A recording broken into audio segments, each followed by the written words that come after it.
Hello, everyone, and welcome back to Nightmare Narratives. I can picture some of you already in bed, maybe some of you just getting home from work. Wherever you are, whatever time it is, I'm glad you're here. If this helps you relax or sleep, please like and subscribe. It means a lot. Now let's get you comfortable, and I'll tell you tonight's story. My name is Jackson Thornfield, and I've been a park ranger for 19 years. In all that time, I've pulled bodies from cliffs, helped lost hikers find their way home, and even faced down a few angry bears. But I never believed the old mountain stories about things that eat more than flesh. I figured they were just ways to keep kids from wandering too far into the woods. I was wrong.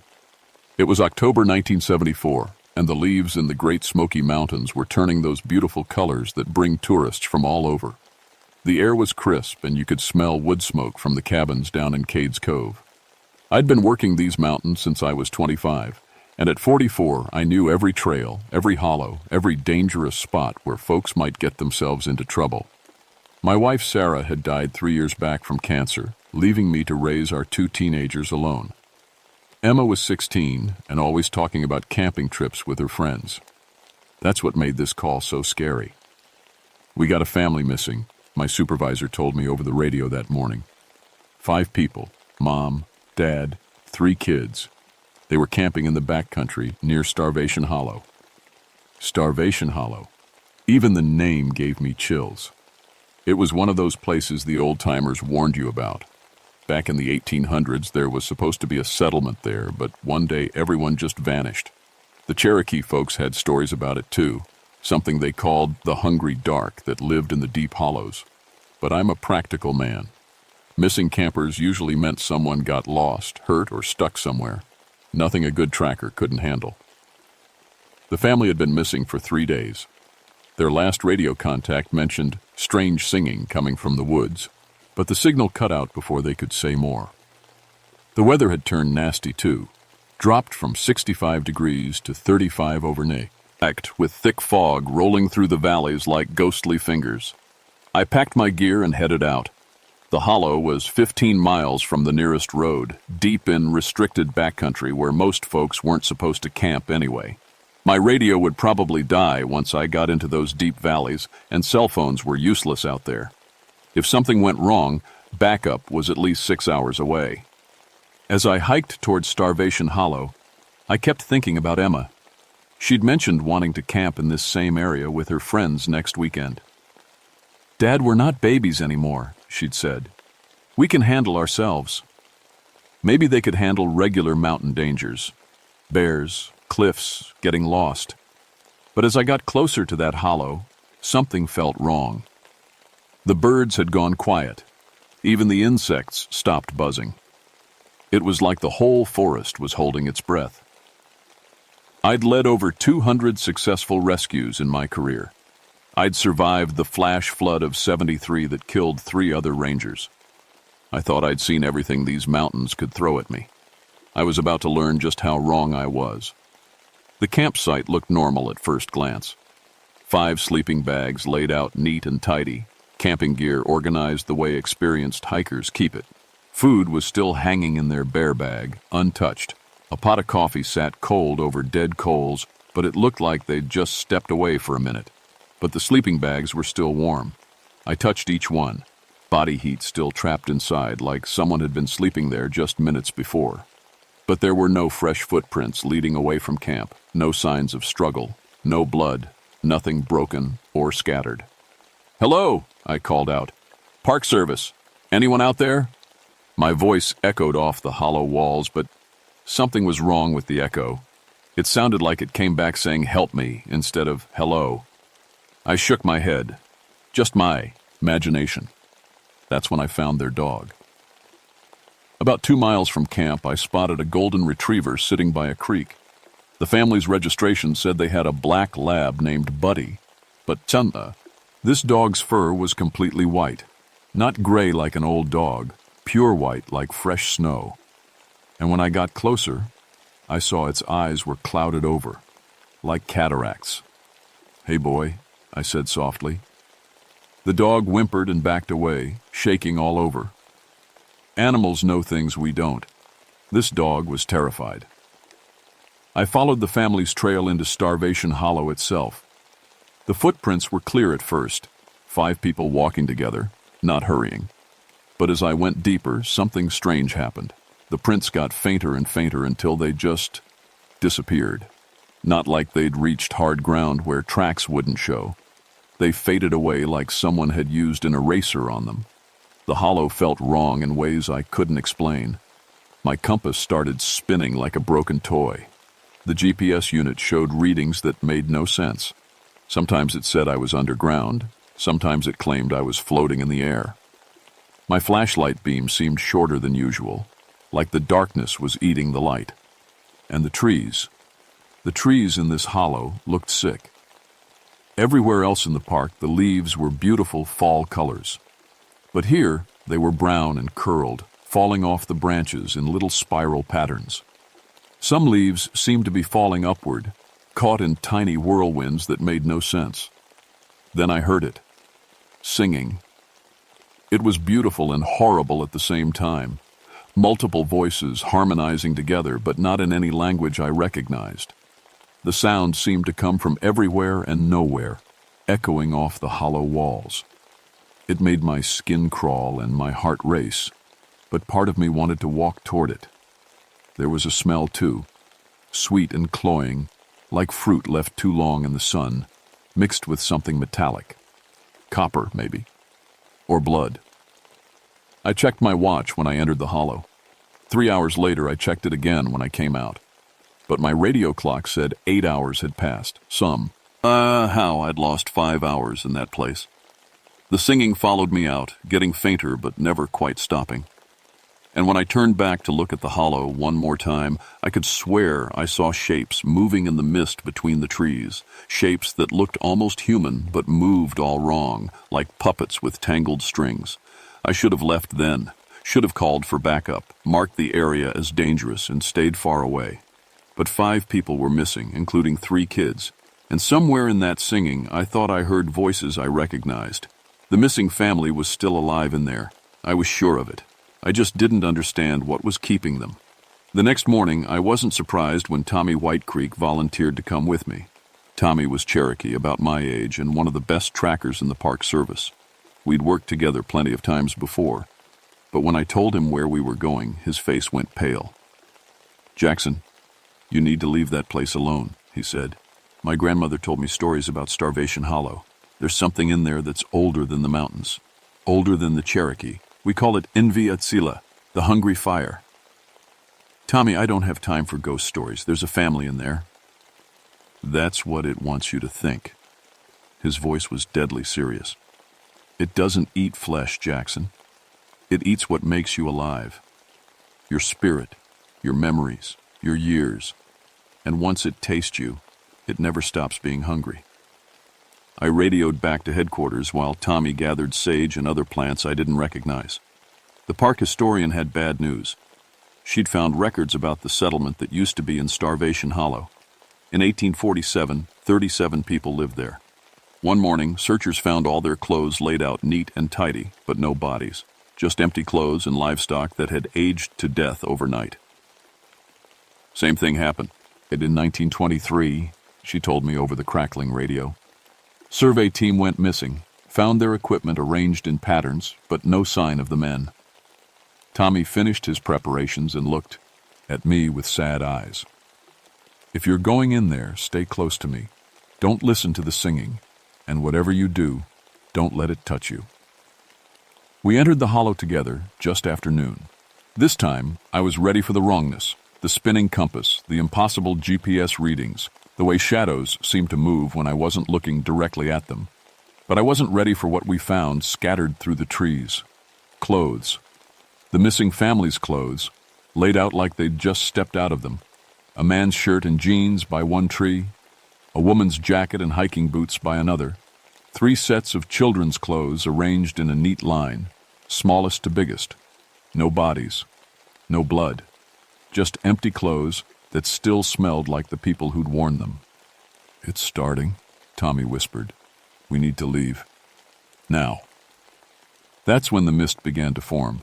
It rose from the ground like smoke, but it moved with purpose. Slowly, the mist began to take shape. Tall, human-like figures that seemed almost solid, but weren't quite there. As they formed, the singing got louder, and I recognized the voices. "Daddy!" It was a little girl's voice, scared and calling for help. "Daddy, where are you? Help us!" A woman's voice, desperate and frightened. "We can't find our way out. Please!" A man's voice, full of panic. "Something's wrong with the kids!" The misty figures reached toward us, and their faces became clearer. It was them, the missing family. But their faces were wrong somehow. Too pale, eyes too wide, mouths open in silent screams even as they called for help. "Don't listen," Tommy grabbed my arm. "It's not really them." But it sounded like them. It looked like them, and they were begging for help. Tommy stepped forward despite his own warnings. "I know what you are," he said to the figures. "You can't have them." The singing stopped. The forest went completely silent. Then the misty figure of the father opened its mouth wider than any human mouth should open, and a sound came out that wasn't singing or screaming, but something in between. The other figures did the same, creating a horrible chorus that made my teeth ache and my vision blur. Tommy staggered backward, but it was too late. The mist wrapped around him like ropes, and I watched in horror as my friend began to change. His hair went white, then gray. His skin wrinkled and sagged. In seconds, he aged 30 years, collapsing to the ground as an old man. "Run," he whispered with his last breath. "It's not people. It's all of them. Everyone who ever fed the hunger." The misty figures turned toward me then, and I saw the truth. They weren't just the missing family. They were everyone who'd ever disappeared in this hollow. Dozens of faces, maybe hundreds, all mixed together in the mist. All hungry, all wanting to pull someone else into their eternal feeding. Behind them, rising from the deeper shadows of the hollow, something much larger began to take shape. Something made of darkness and hunger and the accumulated years of everyone it had ever consumed. And it was smiling at me with 1,000 stolen faces. The thing that rose from the shadows was massive, easily 20 feet tall and made of swirling darkness. But it wasn't the size that terrified me. It was the faces. Hundreds of human faces embedded in its surface, all of them singing that horrible harmony. Men, women, children from different time periods, some in modern clothes, others in old-fashioned dress, some in what looked like Cherokee traditional clothing. All of them trapped. All of them part of this thing now. "I am hunger," it spoke with all their voices at once. "I am the hollow that can never be filled. I have waited so long for another feast." Tendrils of shadow reached for me, and when they touched my arms, I felt my strength drain away instantly. My memories started to fade. Sarah's face became fuzzy. Emma's laugh grew distant. The thing was eating my life, stealing the years right out of me. But I fought back, focusing on the strongest memories I had. Sarah's hand in mine on our wedding day. Emma's first steps. The day my son Jake learned to ride a bike. These memories were mine, and I wouldn't let this thing have them. "You cannot resist forever," the entity said. And I heard Tommy's voice mixed in with all the others now. "Eventually, you will feed the hunger." That's when I understood. This wasn't just some monster that killed people. It was all of them. Every person who'd ever disappeared in this hollow, bound together in endless hunger. The missing family wasn't dead. They were being absorbed, becoming part of this collective nightmare. "They're still in there," I whispered. "They're still alive." The entity laughed with 1,000 voices. "They are part of me now. Their hunger is my hunger. Their need is my need." I pulled out my emergency flare and lit it. The red light made the shadows dance, and the entity pulled back slightly. But it wasn't afraid. It was amused. "Fire cannot burn what is already consumed," it said. "Nothing can free them now." But Tommy's last words echoed in my mind. "Feed the hunger." And suddenly, I understood what he meant. The Cherokee stories weren't about fighting this thing with weapons or fire. They were about sacrifice, about someone willingly entering the hunger to break it from the inside. I could run. The entity was focused on the flare, and I might make it out of the hollow. I could seal off this area, make sure no one else came here, let these people stay trapped forever. Or I could try to save them. I thought about Emma, safe at home, planning her camping trip. I thought about all the other families who might wander into this hollow someday. And I thought about the voices in that thing, the terrified children, the desperate parents, the centuries of victims who never got to go home. "You want to feed?" I said, Dro, popping the flare. "Then feed on me." I walked straight into the darkness. The hunger hit me like a physical blow. I felt years peeling away from my life, memories dissolving, strength flowing out of me like water. But I was inside the entity now, surrounded by all the trapped souls, and I could feel their terror and confusion. "Remember," I whispered to them as my own memories faded, "remember who you were before this place." It was like lighting matches in a windstorm. One by one, the trapped souls began to remember their names, their families, their real lives before the hunger took them. And as they remembered, the entity's control over them weakened. "No!" it screamed with diminishing voices. "They are mine. Their hunger is mine." But hunger shared is hunger weakened. As each soul remembered who they really were, they began to resist the collective need. The Cherokee victims remembered their true names. The 1800 settlers remembered their farms and families. The missing family remembered their camping trip and their love for each other. The entity began to fragment, centuries of stolen life force breaking apart and returning to its rightful owners. The darkness dissolved, the horrible singing stopped, and suddenly I was lying on the ground in normal daylight, surrounded by confused but living people. The missing family was there, unconscious but breathing. Tommy was there too, restored to his normal age, blinking in bewilderment. And scattered around us were the belongings of dozens of other victims, finally free to rest. But I had paid a price. My hair was white as snow, and when I looked at my reflection in the creek, my eyes had changed. I could see things now that others couldn't. Shadows that moved wrong, places where the world was thin. The hunger was gone, but some things once seen cannot be unseen. The official report said it was a cave-in rescue. The Mai Singh family was found unconscious but unharmed, suffering from mild exposure and some memory loss about their missing time. Tommy and I were commended for our successful search and rescue operation. Nobody asked about my white hair or why the family's dog was normal again. Black fur, clear eyes, happy to see his owners. Nobody questioned why all our equipment worked perfectly fine when we came out of the hollow. And nobody wondered about the neat piles of old clothes and artifacts we found scattered through the area, belongings from people who'd gone missing over the past 150 years. The family remembered camping and setting up their tent, but nothing after that first night. They were grateful to be alive and didn't ask too many questions about the gaps in their memory. Sometimes, not knowing is a mercy. Emma never did take that camping trip with her friends. When I told her the area was temporarily closed for geological survey, she accepted it without argument. Maybe she sensed something in my voice, or maybe she noticed how my hands shook whenever I looked at maps of that part of the park. I transferred to a different assignment after that, monitoring the remote areas of the park where strange things had been reported over the years. The Park Service doesn't have an official paranormal division, but they have me, someone who's been inside the hunger and came back changed. Tommy and I worked with the Cherokee tribal elders to establish proper spiritual protections around Starvation Hollow. We planted sage, said the right prayers, and marked the area with symbols that would warn anyone with eyes to see. The hollow is quiet now, but we check on it regularly, because I learned something in there that most people never want to know.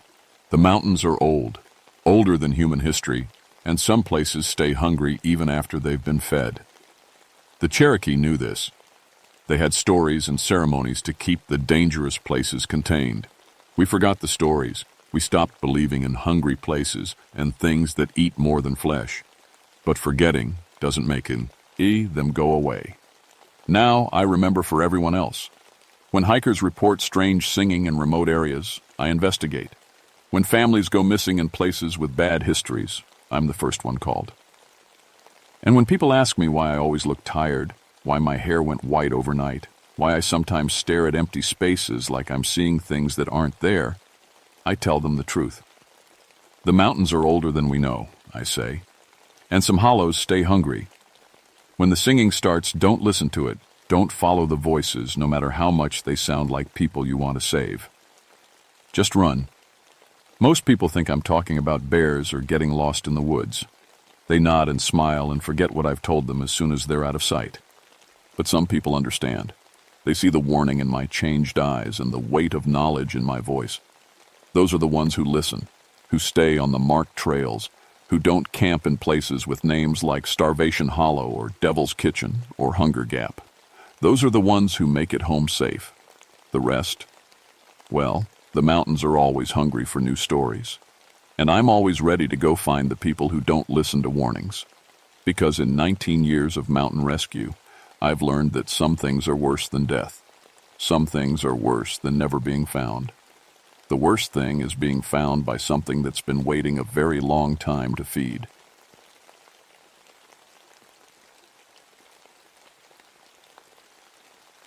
My name is Margaret Ironwood, and I've been a park ranger for 22 years. I know every trail, every rock, every hidden cave in Shenandoah National Park. Born in the shadow of Old Rag Mountain, I learned to climb before I could ride a bike. My grandmother used to tell stories about the Cherokee who lived here first, about spirits that lived in the stones. I always figured they were just old mountain tales. Until June 1981. That summer was different from the start. The heat came early and stayed late, baking the granite peaks until you could fry an egg on the rocks. We hadn't seen rain in 6 weeks. The tourists kept coming anyway, drawn to Old Rag's famous rock scramble like moths to a flame. I was working fire prevention that season, which meant I knew every dry creek bed and dead tree that could spark into an inferno. At 47, I was one of the senior rangers, the one they called when things got complicated. I'd survived the wildfire of '79 that trapped 6 other rangers in a canyon. I knew how to stay calm when the mountain turned dangerous, but nothing prepared me for what happened during summer solstice weekend. It started with a phone call on Friday morning. 7 experienced hikers had gone up Old Rag the day before and never came back down. Their cars were still in the parking lot, keys locked inside like they'd planned to return. These weren't weekend warriors. They were serious climbers with proper gear and years of experience. One of them was my nephew Danny, my sister's boy. 25 years old, strong as an ox, and smart enough to turn back when weather got bad. Sarah had asked me to keep an eye on him, make sure he stayed safe on the mountain. I'd promised her I'd bring him home. The rescue team assembled at dawn. We had 3 other rangers, 2 volunteer climbers from town, and me leading the way up the familiar trail. The morning felt raw. Sang from the first step. Too quiet. No bird songs, no insect buzz, no rustling in the underbrush. Even the chipmunks that usually begged for trail mix had vanished. "Where'd all the animals go?" asked Tom Bradley, one of the volunteers. He kept looking over his shoulder like something was following us. "Probably the heat," I said, but I didn't believe it. Animals know things people don't. When they all disappear at once, there's usually a good reason. The temperature climbed as we hiked higher, but strange cold spots hit us like walking into invisible refrigerators. My breath would fog for a few seconds, then the heat would slam back. The other rangers noticed it too, checking their thermometers and shaking their heads. We found their camp at the base of the rock scramble. 7 tents in a perfect circle, guy lines tight, everything neat and organized. But no people, no signs of struggle, no distress signals. Their backpacks sat inside the tents with food still packed, water bottles full. "They went up to the summit," I said, studying the ground. "Probably wanted to catch sunrise from the top." The rock scramble is Old Rag's most famous feature, a half-mile climb over house-sized granite boulders that have tumbled together into a natural jungle gym. It's challenging but not dangerous if you know what you're doing. These hikers definitely knew what they were doing. We climbed up through the familiar maze of stone. I'd been this way 1,000 times, but something felt different. The rocks seemed to press closer together. Shadows fell in the wrong places, and the echoes of our voices came back strange, like someone else was speaking our words. Halfway up, we found the first sign that something was very wrong. Danny's climbing helmet sat wedged between two boulders, the chin strap torn clean through. The plastic was scratched and gouged like something with claws had tried to crush it. But what made my blood run cold were the marks in the granite beside it. Handprints, pressed deep into solid rock like the stone had been soft clay. "That's impossible," Tom whispered, running his fingers over the indentations. They were human hands, adult-sized, pressed knuckle-deep into granite that should have been harder than steel. I knelt down and placed my hand over one of the prints. Perfect match for human fingers, but the rock around them was ancient, weathered smooth by centuries of wind and rain, except for these marks, which looked fresh as morning. "Keep moving," I said, my voice steadier than I felt. "We need to reach the summit." The climb got stranger with every step. More handprints appeared, sometimes in places no human could reach without ropes. Then we started finding footprints, not in soil, but pressed into the rock face itself. Deep impressions like someone had walked across the granite while it was wet cement. "Rangers!" called Janet Webb from ahead. She was crouched beside a narrow crevice between two massive boulders. "You need to see this." Inside the crevice, someone had carved symbols into the rock. Not carved, pressed like everything else. The symbols looked old, older than anything Europeans would have made. Cherokee, maybe, or something even more ancient. They showed human figures with arms raised, and above them, tall shapes that might have been mountains or might have been giants.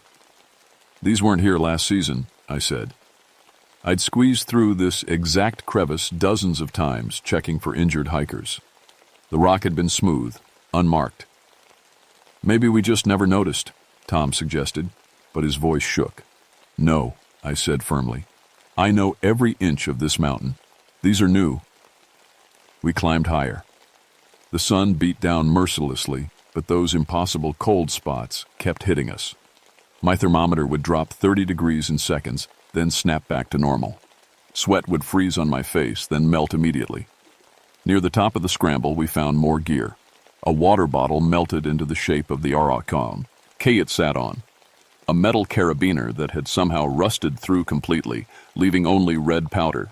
A rope that looked like it had aged 50 years overnight, frayed and brittle as old spider webs. "What could do this to climbing gear?" Janet asked.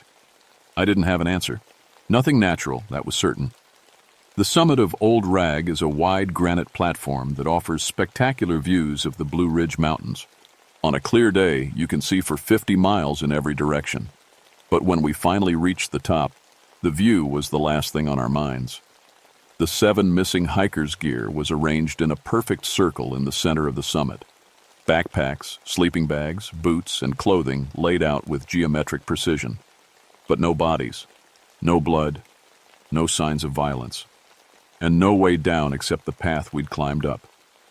"They couldn't have just vanished," Tom said, walking around the circle of gear. "People don't just disappear into thin air."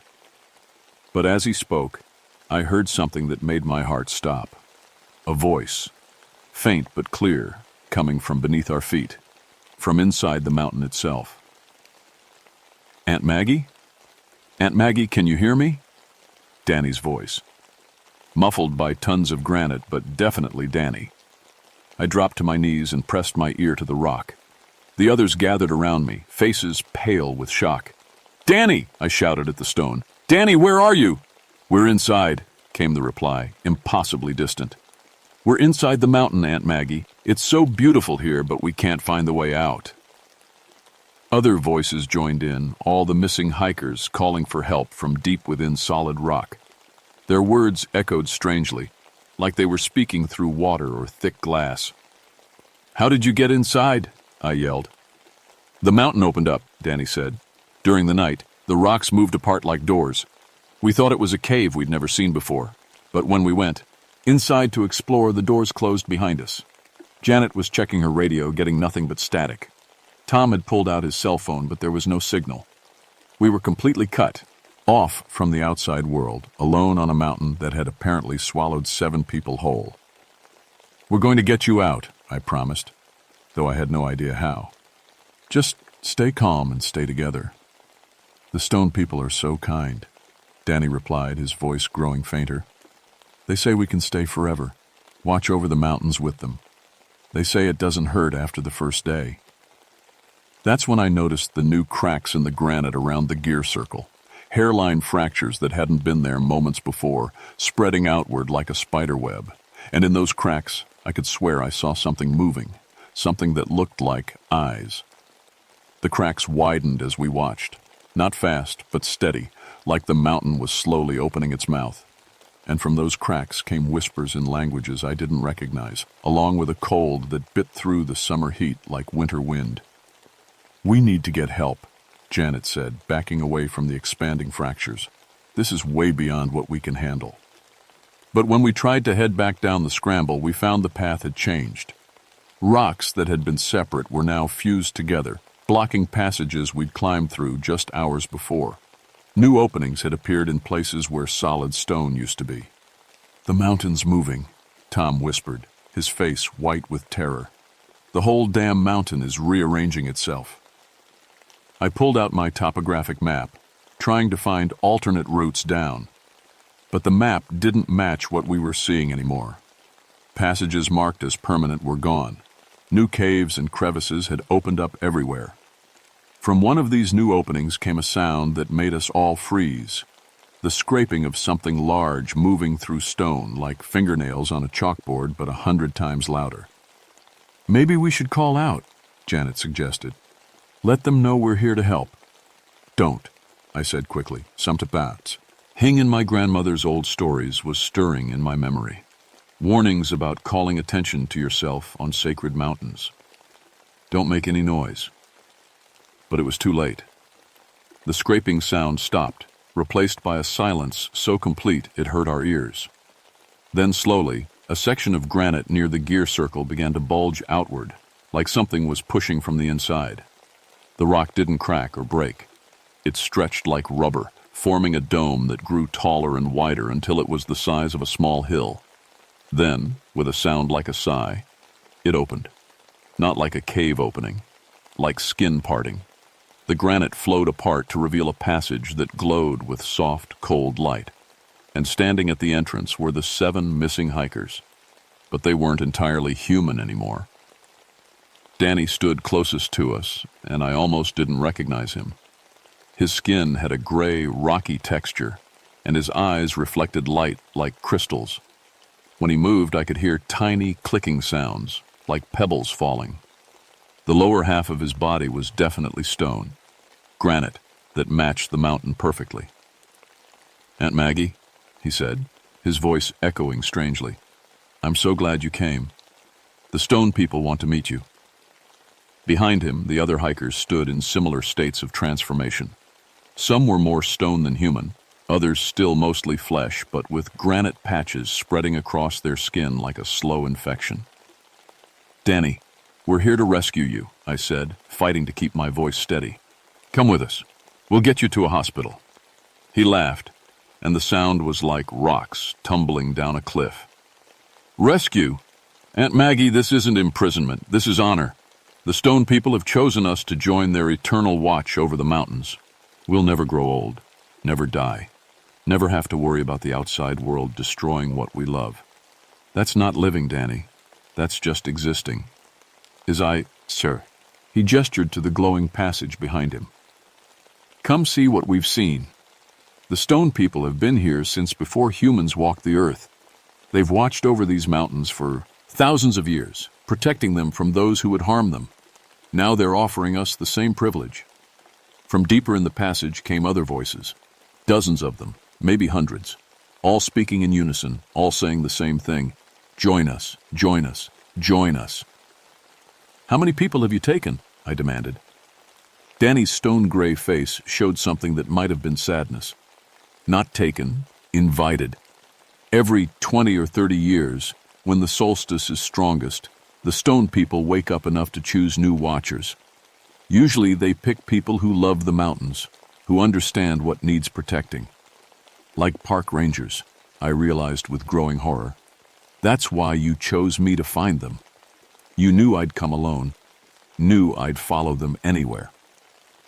The transformed hikers began moving toward us, their stone feet scraping against granite.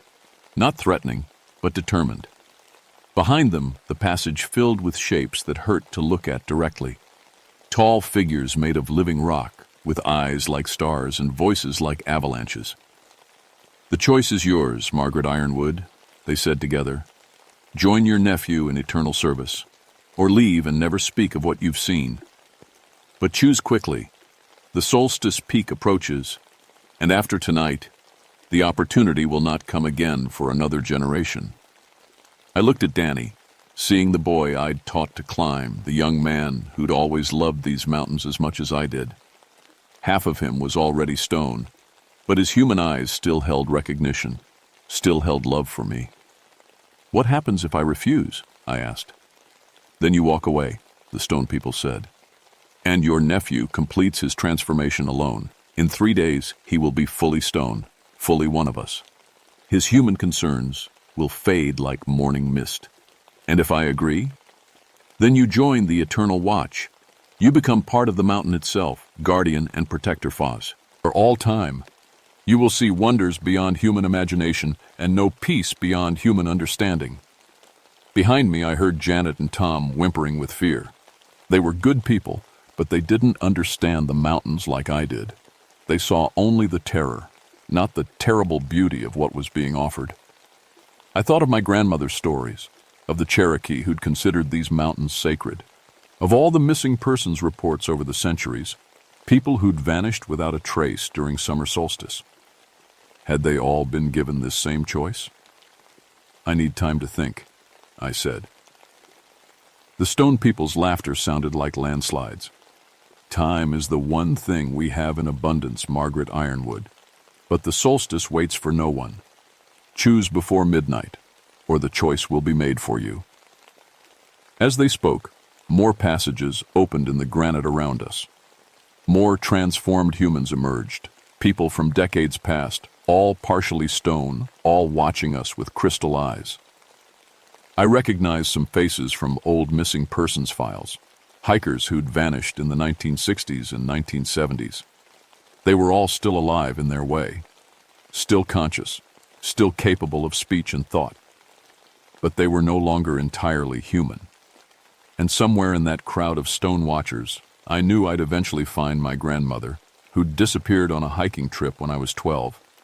The trip where she'd gone to visit the old spirits and never came home. Night fell faster than it should have, shadows pouring down the mountainside like black water. The temperature dropped 30 degrees in minutes, and stars appeared in a sky that had been clear blue moments before. But these weren't normal stars. They pulsed with the same cold light that came from the passages in the rock. "The solstice reaches its peak," the stone people announced. "Choose now, Margaret Ironwood." I looked at Danny, seeing him flicker between human and stone as the starlight hit him. In a few hours, the transformation would be complete, and I'd lose him forever to the mountain's embrace. That's when I remembered Joseph, Stormcrow. Joseph was an old Cherokee man who sometimes worked with the Park Service as a cultural consultant. His great-grandmother had been born on these mountains before the Cherokee were forced out. If anyone would know the old stories about stone people, it would be Joseph. "I need to make a phone call," I said. The stone people laughed again. "Your technology does not work here, in our domain." But I wasn't thinking about radios or cell phones. I was thinking about something older. I cupped my hands around my mouth and called out in Cherokee, using words my grandmother had taught me as a child. Words for calling to the spirits of the mountain, for asking guidance from ancestors. The sound echoed strangely off the granite faces, repeating and building until it sounded like a dozen voices calling together. And from somewhere far below, impossibly far away, came an answer. Joseph's voice, speaking Cherokee in return. But not from a distance, from inside the mountain itself. "Osayo, Margaret," he said, his words coming from the stone beneath my feet. "I have been waiting for you to call." Joseph? How are you here? I felt the mountain stirring 3 days ago. I came to investigate and was invited inside. But unlike your nephew, I remembered the old ways of dealing with stone people.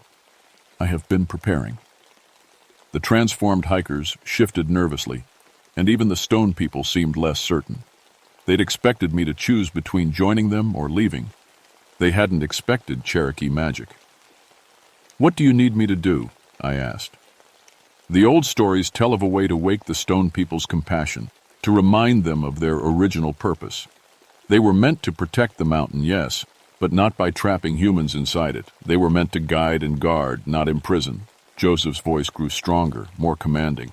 You need 3 things: blood from one born on the mountain, water from the original spring, and fire from the sky itself. I looked around at the granite summit. I was born here, so that's the blood. But where's the original spring? And how do I get fire from the sky? The spring is inside the mountain now, in the chamber where they keep their oldest prisoners. And the fire... Joseph paused. Look up, Margaret. The solstice brings more than just starlight. I raised my eyes to the sky and saw storm clouds building on the horizon, moving impossibly fast toward Old Rag. Lightning flickered in their depths. Not the yellow lightning of summer storms, but blue-white fire that hurt to look at directly. Cherokee storm spirits, Joseph explained. They answer the call of those who know the old ways, but you must be ready to catch their fire when they send it. The stone people were agitated now, speaking in their avalanche voices to each other. They'd counted on me being ignorant of the old traditions, helpless against their ancient power. This changes nothing, they declared. The choice remains the same: join us or leave. But I could hear uncertainty in their voices now. And Danny's human eyes showed a flicker of hope. Thunder rolled across the mountains, growing closer. The storm was moving faster than any natural weather, drawn by Cherokee magic older than the written word. In minutes, it would be overhead. I choose neither, I said, pulling out my pocket knife. I choose the third option, the one you forgot existed. Before they could stop me, I drew the blade across my palm, letting blood drop onto the granite. Where it hit, the stone began to glow with warm, golden light instead of the cold blue radiance of the stone people's magic. The transformed hikers cried out in surprise. Some of the stone patches on their skin began to crack and flake away, revealing human flesh beneath. The original spring, I shouted to Joseph. Where is it? Follow the golden light, he called back. It will lead you to the heart of the mountain. The blood-touched stone was spreading its warm glow outward, creating a path of light that led directly into the largest passage. The stone people tried to block my way, but the golden radiance seemed to weaken them, making their forms flicker and fade. I ran into the passage, following the trail of light deeper into the mountain than should have been possible. Behind me, I could hear Janet and Tom calling my name, but I couldn't stop. The storm was almost overhead, and I had only minutes before the solstice peak passed. The passage opened into a vast chamber filled with the sound of running water. At its center was a spring that bubbled up from unfathomable depths, and around its edges stood dozens of figures that were almost entirely stone. These were the oldest prisoners, people who'd been taken decades or even centuries ago. And sitting beside the spring, waiting for me with patient eyes, was Joseph Stormcrow.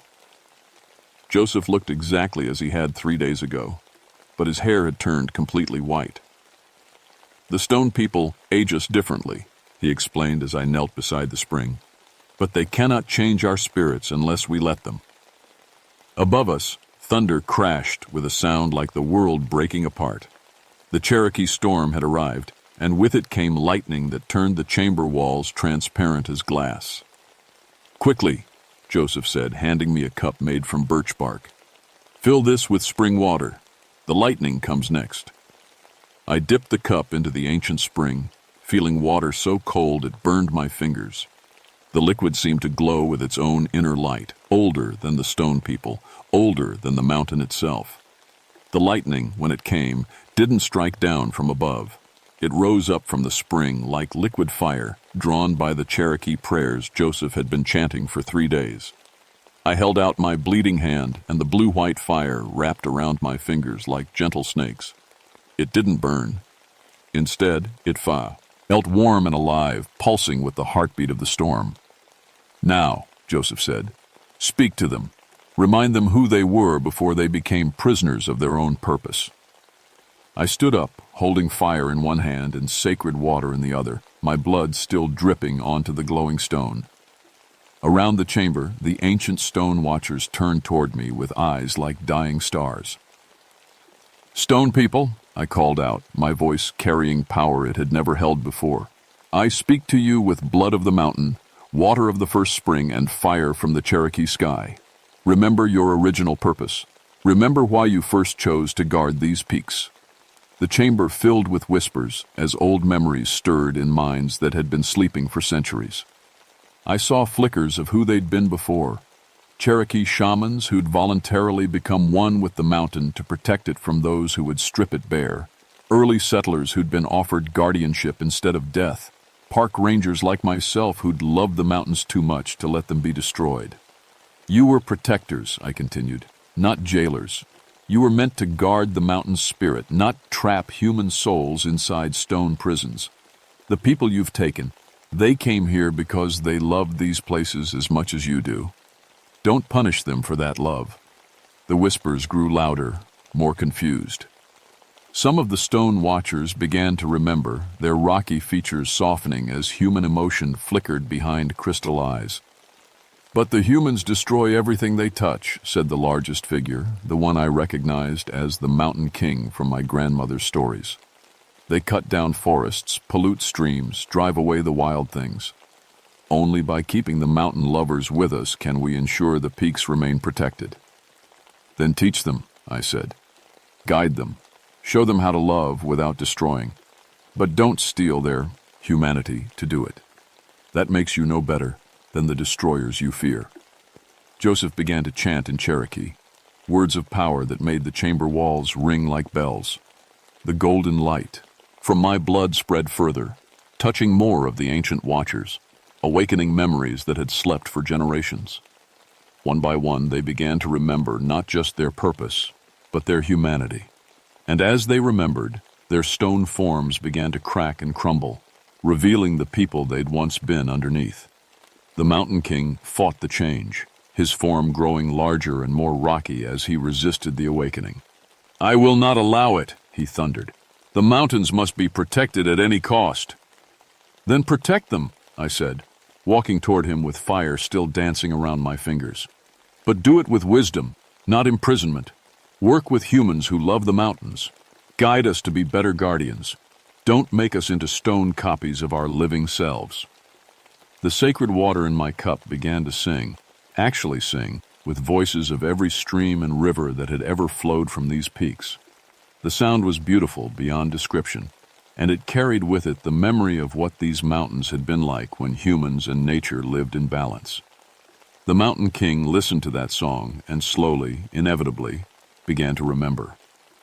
His stone form cracked, revealing not a human shape, but something far older, a spirit of the land itself, ancient beyond measure, but not beyond compassion. "I had forgotten," he said, his voice now like wind through pine trees instead of falling rocks. "I had forgotten what it was like when humans were partners, not enemies." The transformation spread through the chamber like sunrise. Every stone watcher began to crack and change, some revealing their original human forms, others dissolving back into the natural stone of the mountain. The passages began to reshape themselves, becoming true caves instead of supernatural prisons. And from deeper in the mountain came the sound of people calling out in joy as their transformations reversed, as one flesh became human again. Joseph and I emerged from the chamber to find Danny and the other hikers waiting for us, fully human once more.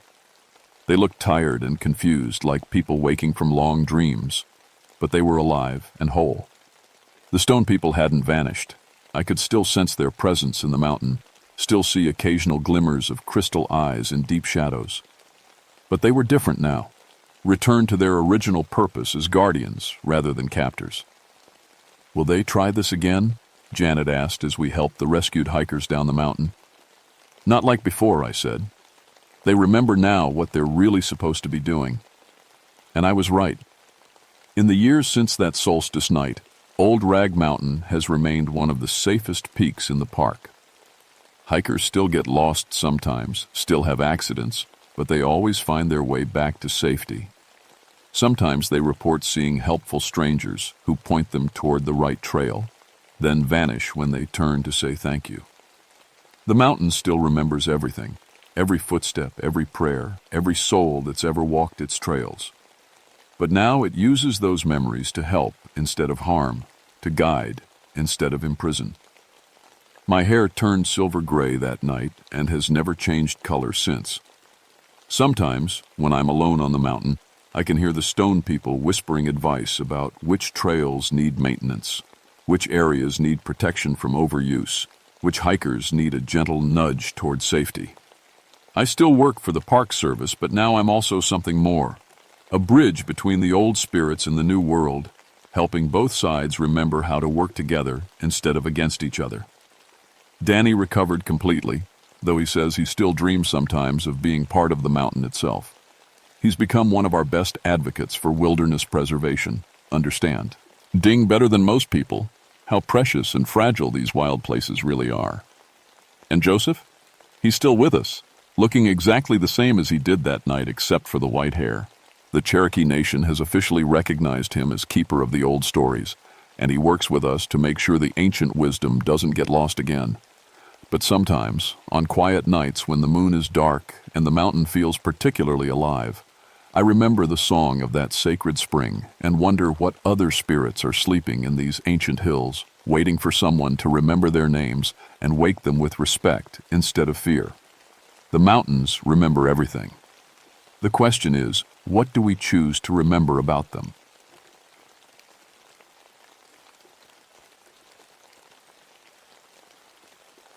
My name is Robert Ashford, and I've been a park ranger for 15 years. I'm 39 now, and I thought I'd seen everything these Pennsylvania mountains could throw at me. I was wrong. I grew up in coal country, down in the valleys where my dad worked the mines until a cave-in took him when I was 12. After that, I swore I'd work above ground, under open sky. The Forest Service gave me that chance, and I've been patrolling the Allegheny National Forest ever since. Winter patrol is different from summer work. Most folks think rangers just sit around in towers looking for fires, but winter is when people really need us. Hunters get lost, hikers get hurt, and every year some city kids think they can handle mountains in February. They're usually wrong. The Kinzua Creek area has always been my territory. It's rough country, thick hemlock forests, steep ridges, and old logging camps that nobody talks about much anymore. The elevation runs from 1,500 to over 2,000 feet, and when winter hits, it hits hard. Local folks have stories about that area. They call it cursed, say strange lights dance in the trees on cold nights. Most blame it on the logging disaster from 1923. 23 men died in an avalanche up there, bodies never found. People claim they still see ghost lights where the camp used to be. I never believed in ghosts. 15 years in these woods, and I figured I knew what caused strange lights. Swamp gas, car headlights bouncing off snow, maybe northern lights on a clear night. Made sense to me. That changed in February 1979. It started with 3 cross-country skiers who came into the ranger station on a Thursday morning. They looked scared, really scared, not just cold and tired like most winter visitors. The leader was a guy named Jim Peterson, maybe 25, with good gear and the kind of tan that said he spent serious time outdoors. "Something's been following us," he said, gripping his coffee cup with both hands. "For 2 days now. We see lights moving through the trees, always just out of sight. And sounds, like chainsaws running, but there's nobody else out there." His friends nodded. One was a girl named Sarah, blonde and shaky. The other guy, Mike, kept looking over his shoulder like something might come through the door. "What kind of lights?" I asked, pulling out my incident report form. "Greenish," Sarah said. "Like they're glowing from inside. They move between the trees, but when we ski toward them, they just disappear." I wrote it down, thinking hypothermia can cause hallucinations. So can being scared and alone in the woods for too long. Where exactly were you camping? Up near the old logging area, Peterson said. Near Kinzua Creek. We found some foundations. Looked like an old camp or something. My pen stopped moving. I looked up at them. Really looked. They weren't making this up. These people were genuinely terrified. You need to stay away from that area, I said. It's dangerous in winter. Avalanche risk. We're not going back, Mike spoke for the first time. We left our gear and hiked out. Whatever's up there can keep it. They left that afternoon, heading back to Pittsburgh. I should have let it go, filed the report, marked it down as winter stress and overactive imagination. But something about their faces stuck with me. Fear like that doesn't come from seeing car lights. That night I called my supervisor. Tom Bradley had been running the district for 20 years, knew every story about every strange thing that happened in these mountains. Tom, tell me about the Kinzua Creek area, the old logging camp. There was a long pause. Why? Had some skiers report strange activity, lights in the trees, weird sounds. Another pause, longer this time. Robert, how long you been working for me? 7 years. In all that time, have I ever told you to stay away from somewhere without giving you a reason? No, sir. I'm telling you now, stay away from that area in winter, especially when the weather's bad. Tom, file the report and forget about it, Robert. That's an order. But I couldn't forget about it. The way those skiers looked, the way Tom's voice changed when I mentioned the place, something was wrong up there. Really wrong. 3 days later, the Weather Service issued a blizzard warning. Temperatures dropping to 15 below, winds up to 50 miles per hour.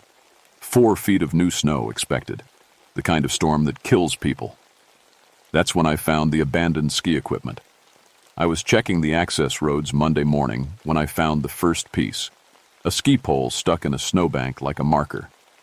The storm had passed, leaving everything buried under fresh powder, but this pole was standing straight up like someone had planted it there on purpose. I got out of my truck and pulled it free. Good equipment, expensive, the kind serious skiers use, not rental stuff. There was a name written on the grip in black marker, Peterson. My stomach went cold. These were the skiers from last week, the ones who'd been so scared. But they'd said they left their gear behind and hiked out. Why would Peterson's pole be here, 2 miles from the old logging camp? I followed my standard search pattern, making wide circles around where I'd found the pole. The snow was deep, but my snowshoes kept me on top. Within an hour, I'd found more equipment scattered across half a mile. Another pole, a backpack, a sleeping bag, all arranged in a line pointing straight toward the mountains, pointing toward the old logging camp. The weird part wasn't just finding the gear, it was how I found it. Each piece was stuck in the snow exactly the same way, standing straight up like grave markers, perfectly spaced about 100 yards apart, like someone had marked a trail. I tried to radio Tom, but the mountains blocked my signal, Norma. Ill for that area, especially after a storm. I was on my own until I got back to lower ground. Following the equipment trail, I came to something that made me stop and stare. Ski tracks in the snow, clear as day. But these tracks led straight into a massive pine tree, disappearing right at the trunk like the skier had passed through solid wood. I walked around the tree, looking for where the tracks continued. Nothing. Just empty snow on the other side. I checked the bark for damage, thinking maybe someone had crashed into it, but the tree was fine. The tracks just stopped at the trunk and picked up again 20 feet into the forest, on the other side of 2 more trees. Standing there in the silence, I noticed something else. The snow around the tracks was glowing, just a little, like someone had mixed phosphorus into it. When I knelt down and looked close, tiny sparkles moved through the white powder, fading after a few seconds. I'd never seen anything like it. My thermometer read -12, but when I took off my glove and touched the glowing snow, it felt warm. Not just less cold, actually warm, like bathwater. When I scraped some away, the ground underneath was soft, with green grass still growing. In February, in Pennsylvania, after a blizzard.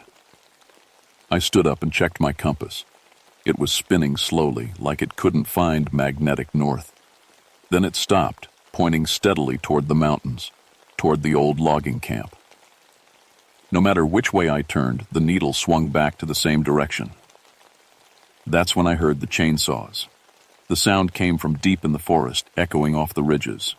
2 or 3 saws running at different speeds, the sound of serious logging work. But there was no logging in this area. Hadn't been for 50 years. The nearest active timber operation was 30 miles south. I followed the sound, moving as quietly as I could through to deep snow. The chainsaw noise got louder, mixed with other sounds. Men shouting, trees crashing down, the whine of equipment under strain. It sounded like a full logging crew at work. But when I reached the ridge and looked down into the valley, I saw nothing. Just empty forest covered in snow. The sounds kept going all around me now, but there was nobody there. Then I saw the first figure. It was standing between 2 hemlock trees about 100 yards away, just at the edge of clear sight. A man in work clothes, heavy coat, wool cap, the kind of outfit loggers wore decades ago. He was glowing the same way the snow had glowed, with that greenish light that seemed to come from inside. I blinked, and he was gone. I stood there for maybe 10 minutes, listening to the phantom chainsaws and watching the empty trees. Then I saw another figure, this one carrying what looked like an axe, same glow, same old-fashioned clothes. He walked between 2 trees and vanished. My heart was beating so hard I could hear it over the chainsaw sounds. 15 years in these woods, and I'd never seen anything I couldn't explain. But this was different. This was impossible. I started down the slope toward where I'd seen the second figure.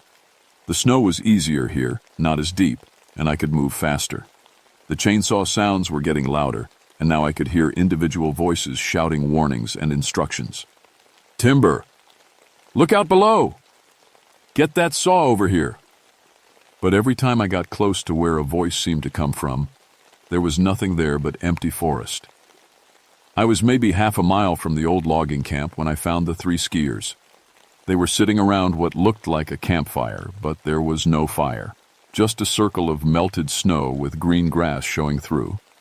They were talking and laughing like they were having the time of their lives, completely ignoring the fact that it was 15 below zero, and they had no gear. "Peterson!" I called out. All 3 looked up at me, and I saw their faces clearly for the first time. Their eyes were glowing with the same greenish light I'd seen in the phantom loggers. And they were smiling. Not normal smiles, but the kind of expression you see on people who aren't quite right in the head. "Hey there, friend," Peterson called back. "Come join us.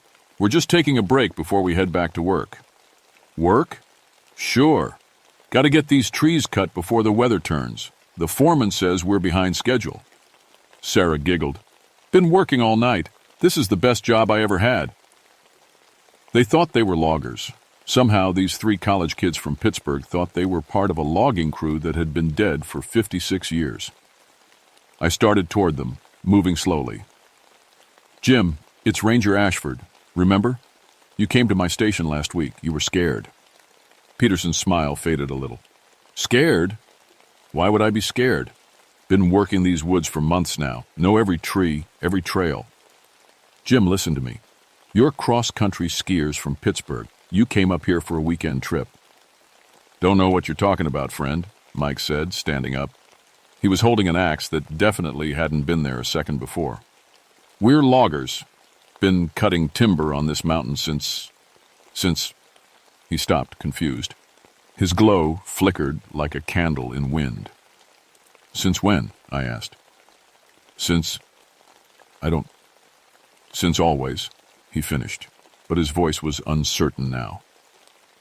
That's when the real loggers showed up. They came out of the trees like smoke becoming solid. Maybe a dozen men in work clothes from the 1920s, all glowing with that green light. They moved with purpose, carrying axes and saws that looked real enough to split wood or cut flesh. The man in front was older than the others, with a gray beard and the kind of face that said he'd been making hard decisions his whole life. He looked at me with eyes that held too much knowledge. "You're not one of Myers." "Nay," he said. His voice echoed like it was coming from the bottom of a well. "No, sir. I'm a park ranger." These people need help." He studied me for a long moment. "Ranger, you said? What year is it, son?" 1979. Something like sadness crossed his face. "Been that long, has it?" He looked at the three skiers who were staring at him like children seeing their father. "And these ones got caught up in it." "Caught up in what?" "The last day," he said. "February 14th, 1923. The day we all died." The other loggers had spread out around us, but they weren't threatening. They looked tired, more than anything else. Tired in a way that sleep couldn't fix. "I'm Thomas Morrison, foreman of this camp," the older man said. "These are my boys. We've been working this same day for 56 years now, trying to get it right." "Get what right?" "The avalanche," he said, pointing up the slope behind him. "Every day, same thing. We cut the trees, stack the logs, and at 3:47 in the afternoon, the whole mountain comes down on us. Been trying to figure out how to stop it ever since." I looked at my watch. It was 2:15. "An hour and a half," Morrison said, following my eyes. "Then it starts over again. Fresh snow, fresh trees, fresh hope that maybe this time we'll see it coming." "But you already know it's coming." "Knowing and stopping are different things, son. We can see it coming, warn about it, even try to run. But the mountain don't care. Every day at 3:47, we die. Then we wake up and do it again." One of the younger loggers spoke up. "Except today feels different. You being here and these others getting caught up with us, something's changing." I looked at the three skiers. They were listening to this conversation about death and endless repetition like it was perfectly normal. Sarah was braiding pine needles. Mike was sharpening his axe on a stone that materialized from nowhere. "How do I get them out of this?" I asked Morrison. "Don't know that you can," he said. "They're part of it now, part of the pattern. When the avalanche comes, they'll die with us. Then Tom, Oro, they'll be back, ready to work another day." "There has to be a way."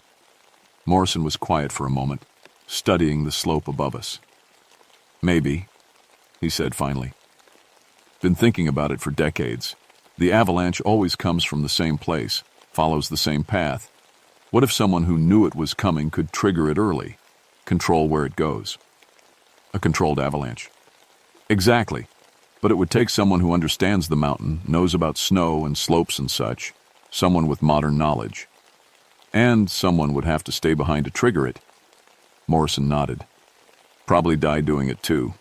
The charges would have to be set just right, at just the right time. Person doing it wouldn't have time to get clear." "What charges?" He smiled for the first time since I'd met him. "Son, we're loggers. We know about dynamite." As if on cue, several of the men produced sticks of explosives from their coats. The dynamite looked old but solid, with that waxy sheen that meant it was still good. "This is what we use to clear stumps and break up log jams," Morrison explained. "Been carrying the same sticks for 56 years. Never gets used up in the pattern." "But would it work in the real world?" "Only one way to find out." I looked at my watch again. 2:35. Just over an hour until the avalanche that had killed these men and would kill the three skiers if I didn't do something. "Show me," I said. Morrison nodded to his men, and they started moving up the slope. The skiers followed automatically, still acting like they were part of the crew. I brought up the rear, trying to figure out how a park ranger from Pennsylvania was going to outsmart a mountain. The old logging camp was worse than I'd expected. What was left of the buildings were just broken foundations and scattered lumber, all covered in snow. But the loggers moved through it like they could see it, whole, stepping over invisible obstacles and ducking under beams that had rotted away decades ago. "This was our home for 3 winters, Morrison said. "Good camp, good men. We were cutting timber for the Pennsylvania Railroad, big money in those days. Thought we were being careful." He led me to a flat area where I could see the whole mountainside above us. The slope was steep, but not too steep, covered in old-growth pine and hemlock. It looked stable enough. "Problem is up there," Morrison pointed to a section near the ridge. "Snow builds up behind that stand of trees, gets heavier and heavier. When it lets go, it takes everything with it. I could see it now, the natural bowl where snow would collect. the trees that would channel the avalanche right down toward where we stood.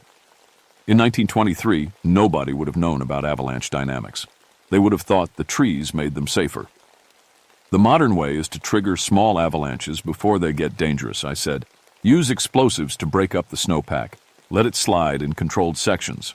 Can you do that? I looked at the slope, calculating angles and snow depth. Maybe, but I'd need to set charges at 3 different points, trigger them in sequence, and I'd need to know exactly when the natural avalanche would start. 3:47, Morrison said. Same time every day. Then we set them off at 3:30, give ourselves a margin. Morrison nodded and started giving orders to his men. They spread out across the slope with the easy confidence of people who'd been working dangerous ground their whole lives. Within minutes, they had plans for getting dynamite to each trigger point. What about them? I asked, nodding toward the 3 skiers. They'll follow us, Morrison said. Part of the pattern now. But if we break the pattern, they go back to normal? That's the hope. I checked my watch. 3:10. Time was running out. The loggers had rigged charges at the first 2 points and were working on the third when I heard something that made my blood freeze. A low rumble from high up the mountain, like distaff, and thunder, but constant. It's starting early, Morrison said. I looked up the slope and saw it. A crack in the snowpack, zigzagging along the ridge like black lightning. The rumble was getting louder, and I could see trees beginning to sway as the snow beneath them shifted. Light the charges, I yelled. Morrison's men were already moving, running along the slope with lit fuses. The first explosion came just as the crack widened into a full break. A section of snow the size of a house broke free and started sliding, but it was sliding where we wanted it to go, away from the camp. The second charge went off, and another section broke loose. The rumble was deafening now, echoing off every ridge and valley. But it was working.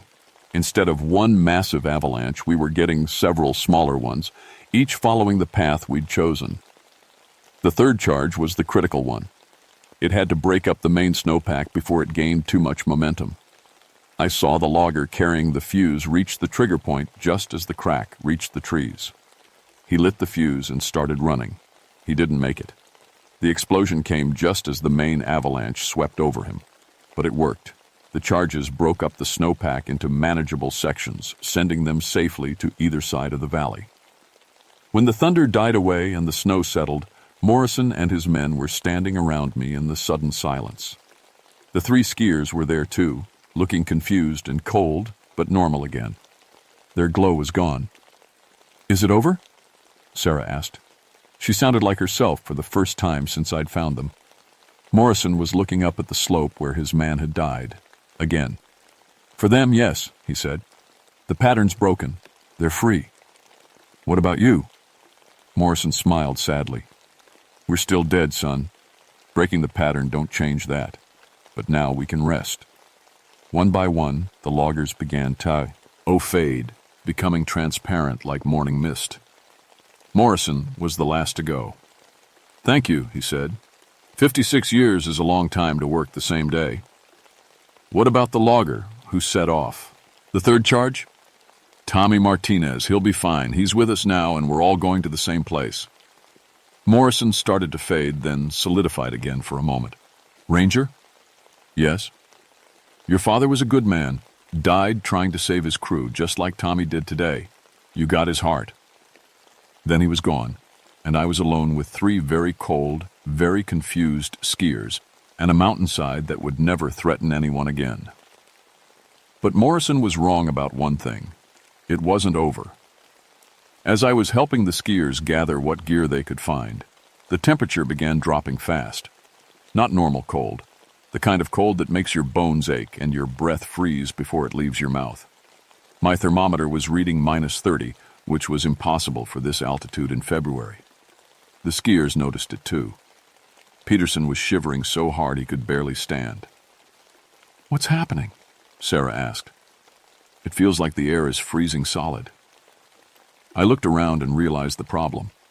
The loggers were gone, but their supernatural presence had been keeping something else at bay, something that had been waiting in the shadows for 56 years.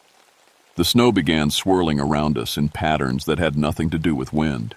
It rose up in columns, then formed into shapes. Human shapes, but wrong somehow. Too tall, too thin, with holes where their faces should be. The avalanche victims, I whispered, understanding finally. The bodies that were never recovered. Morrison and his crew had been trying to prevent their death, caught in a loop of good intentions. But the ones who actually died in the avalanche, the ones whose bodies were buried under tons of snow and never found, they weren't trying to prevent anything. They were hungry. The snow shapes moved closer, and I could hear them whispering in voices like wind through broken glass. They were saying the same thing over and over. Join us, stay with us, be cold with us forever. The three skiers were backing away, but there was nowhere to go. The snow shapes had us surrounded, and more were forming every second. They rose out of the ground like white flames, reaching toward us with fingers made of ice and malice. What do they want? Mike asked. Company, I said. They've been alone down there for 56 years. They want us to freeze with them. The shapes were close enough now that I could see details, the suggestion of faces, twisted by decades of cold and isolation. They moved like they were underwater, slow but unstoppable. One of them reached for Sarah.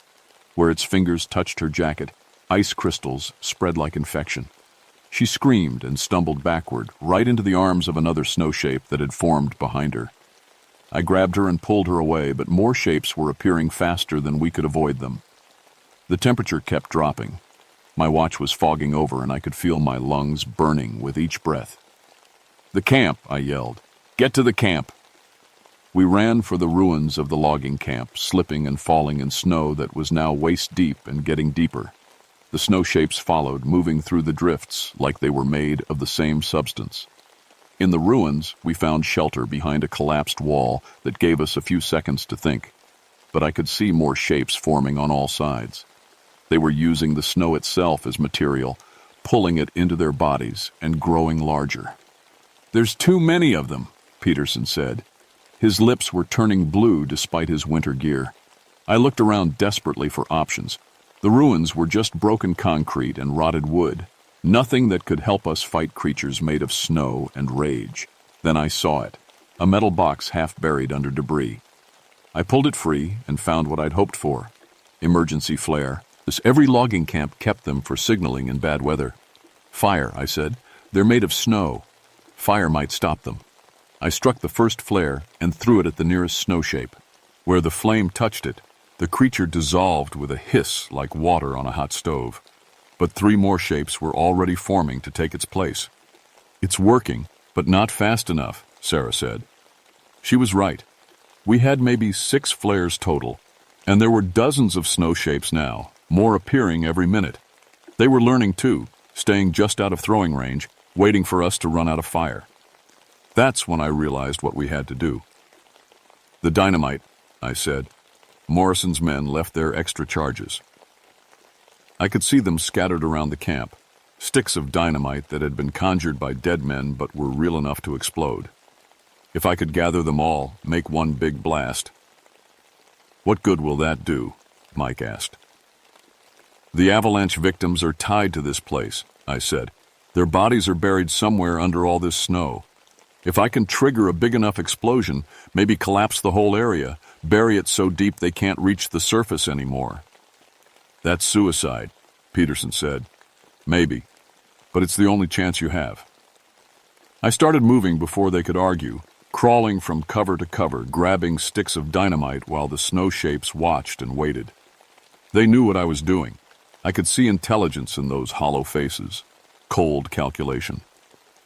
When I had maybe 20 sticks bundled together, enough to bring down half the mountain, the snow shapes attacked all at once.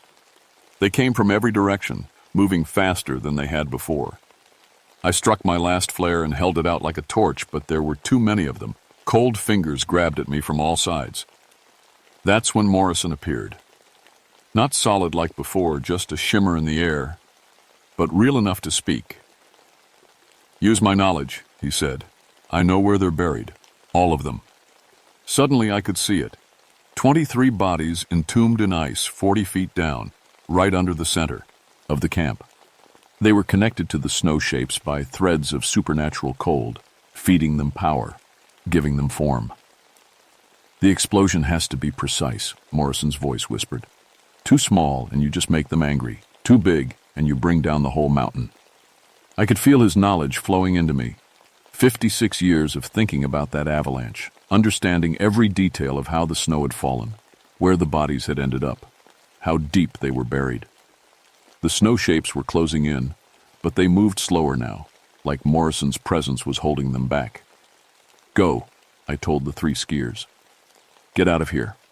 When this goes off, run for the road and don't look back. What about you? Sarah asked. Someone has to light the fuse. They looked at me for a moment, then Peterson nodded. Thank you, he said.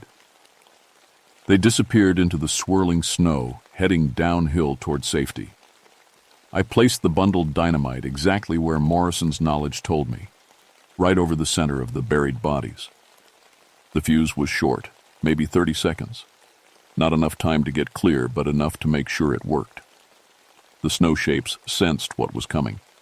They rushed forward all at once, desperate to stop me. I lit the fuse and closed my eyes. The explosion felt like the world ending. I woke up in a hospital bed 3 days later. The doctor said they found me buried in snow but alive, protected by what looked like an air pocket. Hypothermia, some frostbite on my fingers, but nothing permanent. Lucky, he called it. The 3 skiers had made it out fine. They'd led the rescue team back to find me, though they couldn't explain why they'd been camping in February with no gear. Hypothermia plays tricks on memory, the doctor said. Made sense to everyone except me. The official report listed it as a successful avalanche control operation, prevented a larger slide that could have threatened the highway. The missing ski equipment was explained as gear lost during the emergency evacuation, clean and simple. Tom Bradley visited me on the 2nd day. He sat by my bed for a long time without saying anything, just looking at me like he was trying to figure something out. The old logging camp, he said finally. It's gone. Whole area collapsed into a sinkhole about 40 feet deep. Geological survey says it was probably unstable for decades, just waiting for the right trigger.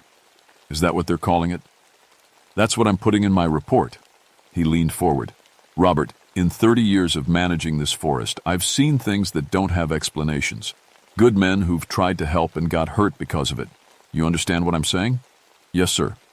The area's been marked as geologically unstable, off limits to the public. You won't be patrolling there anymore. I nodded, but we both knew I'd be back eventually. Some places call to you, whether you want them to or not. 2 weeks after I got out of the hospital, I drove up to look at the sinkhole. The whole logging camp area had collapsed, just like Tom said. 40 feet of snow and rock and broken trees packed down tight. Nothing was getting out of that hole. But standing at the edge, I could swear I felt something.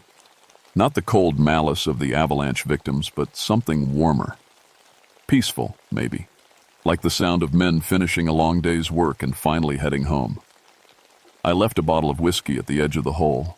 Good stuff, the kind working men would appreciate. When I came back a week later, it was empty. These days, I spend more time with the Historical Society, helping them document the old logging camps and mining operations. We put up a memorial for the 23 men who died in 1923, their names carved in granite, finally getting the recognition they deserved. Sometimes hikers ask me about the memorial, and I tell them the story, the official version, about brave men working dangerous jobs in hard times. I don't mention the other parts. People have enough to worry about without adding ghosts to the list. But late at night, when the wind is just right, I sometimes hear echoes from the mountains. The distant sound of saws and axes, men calling to each other across the ridges. It doesn't scare me anymore. It sounds like honest work being done by good people. The Forest Service offered me a transfer to a less remote station, but I turned it down. These mountains are my responsibility. And there are still plenty of living people who need help in winter. Besides, I've learned that some debts can only be paid by the living. The dead work overtime until someone helps them clock out. But once they punch out for the last time, they find their way home just fine. I keep Morrison's words with me, especially during the hard winters when the snow gets deep and people get lost. "Your father was a good man," he'd said. "Died trying to save his crew." I never knew exactly how my dad died in that mine cave-in, just that he was found with 3 other miners, trying to dig them out when the second collapse hit. Now I understand what Morrison saw in me. The same stubborn need to help people, even when it's dangerous. Especially when it's dangerous. The Kinzua Creek area stays quiet now. No more ghost lights, no more strange reports from hikers. But I check on it regularly just to be sure. The sinkhole is slowly filling with snow and debris, nature reclaiming what was always hers. Sometimes I think about the 3 skiers. Wonder if they remember what really happened up there. Probably not. Memory is funny that way. It tends to edit out the parts that don't make sense, leaves you with impressions and feelings instead of facts. But I remember. Every detail, every moment, every word Morrison spoke. And I know that if something like this happens again, and in these old mountains, it probably will, I'll be ready. Because that's what rangers do. We help people, living or dead, find their way home, even if it takes 56 years.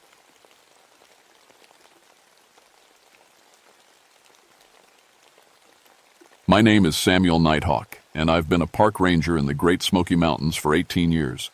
People always ask about the scariest thing I've seen out here. They expect stories about bears or getting lost in a blizzard. But the truth is, the worst thing I ever faced wasn't something you could shoot or outrun. It was something that had been waiting in these mountains for almost 150 years. I'm Cherokee, 4th generation, born in North Carolina. My great-great-grandfather died on the Trail of Tears back in 1838, somewhere in these very mountains. Growing up, I heard all the old stories about angry spirits and restless dead. But I went to college, became a Christian, and figured I knew better than those old tales.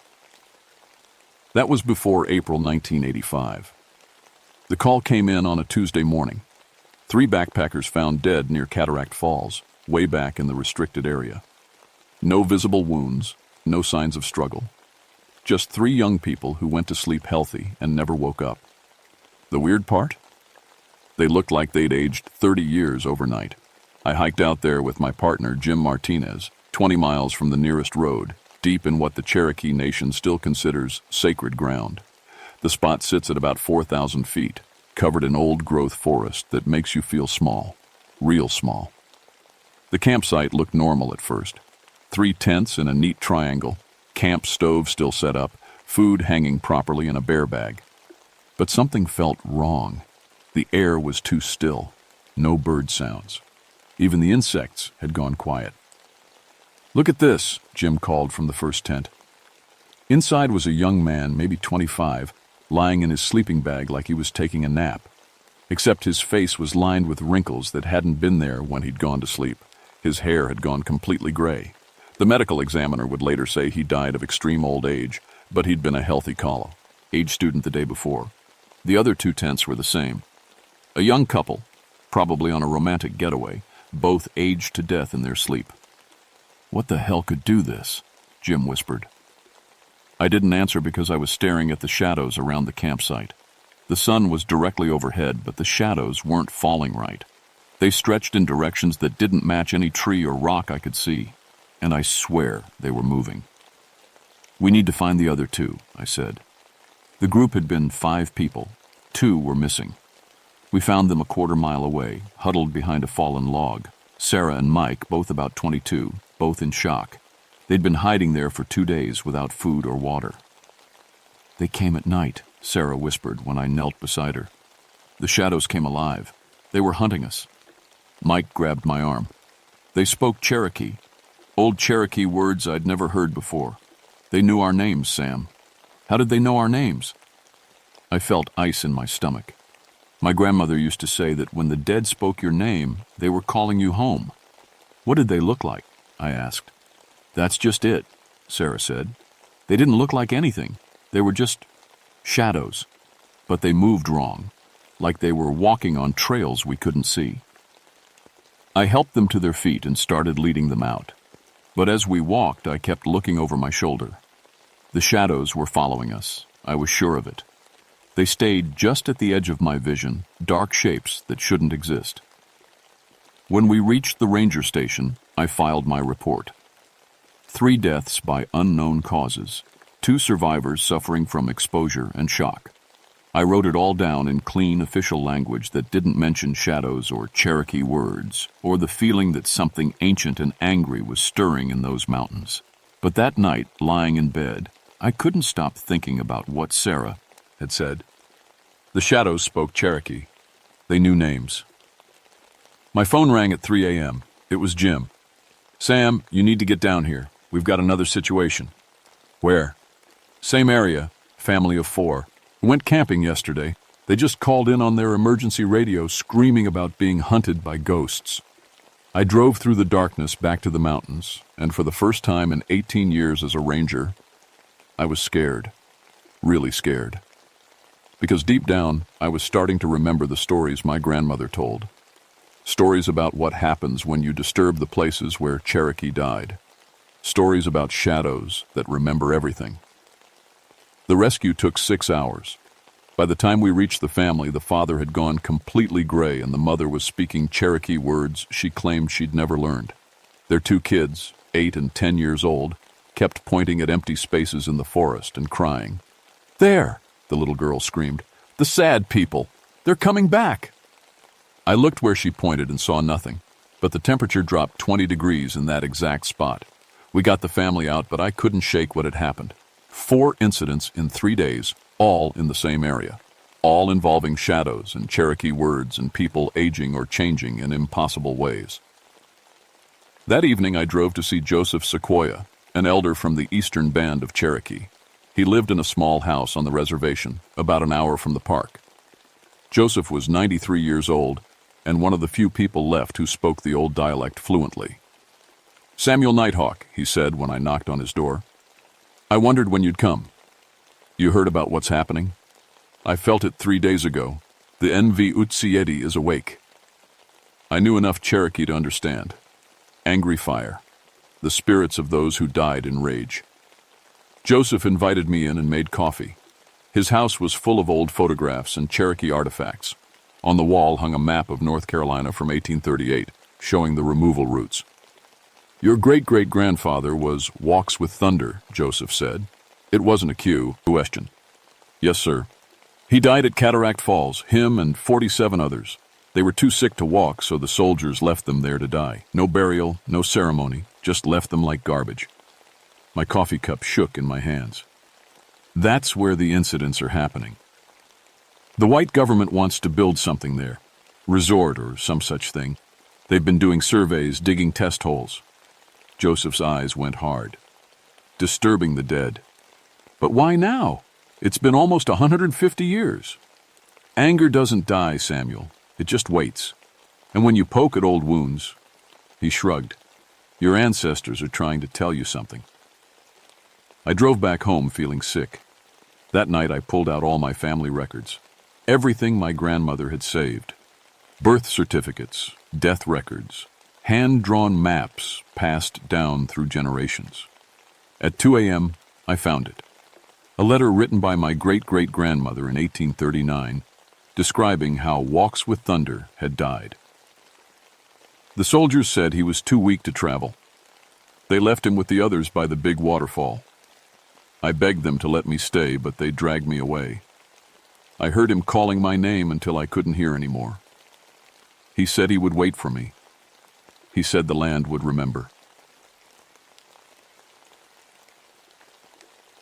The land would remember. I barely slept.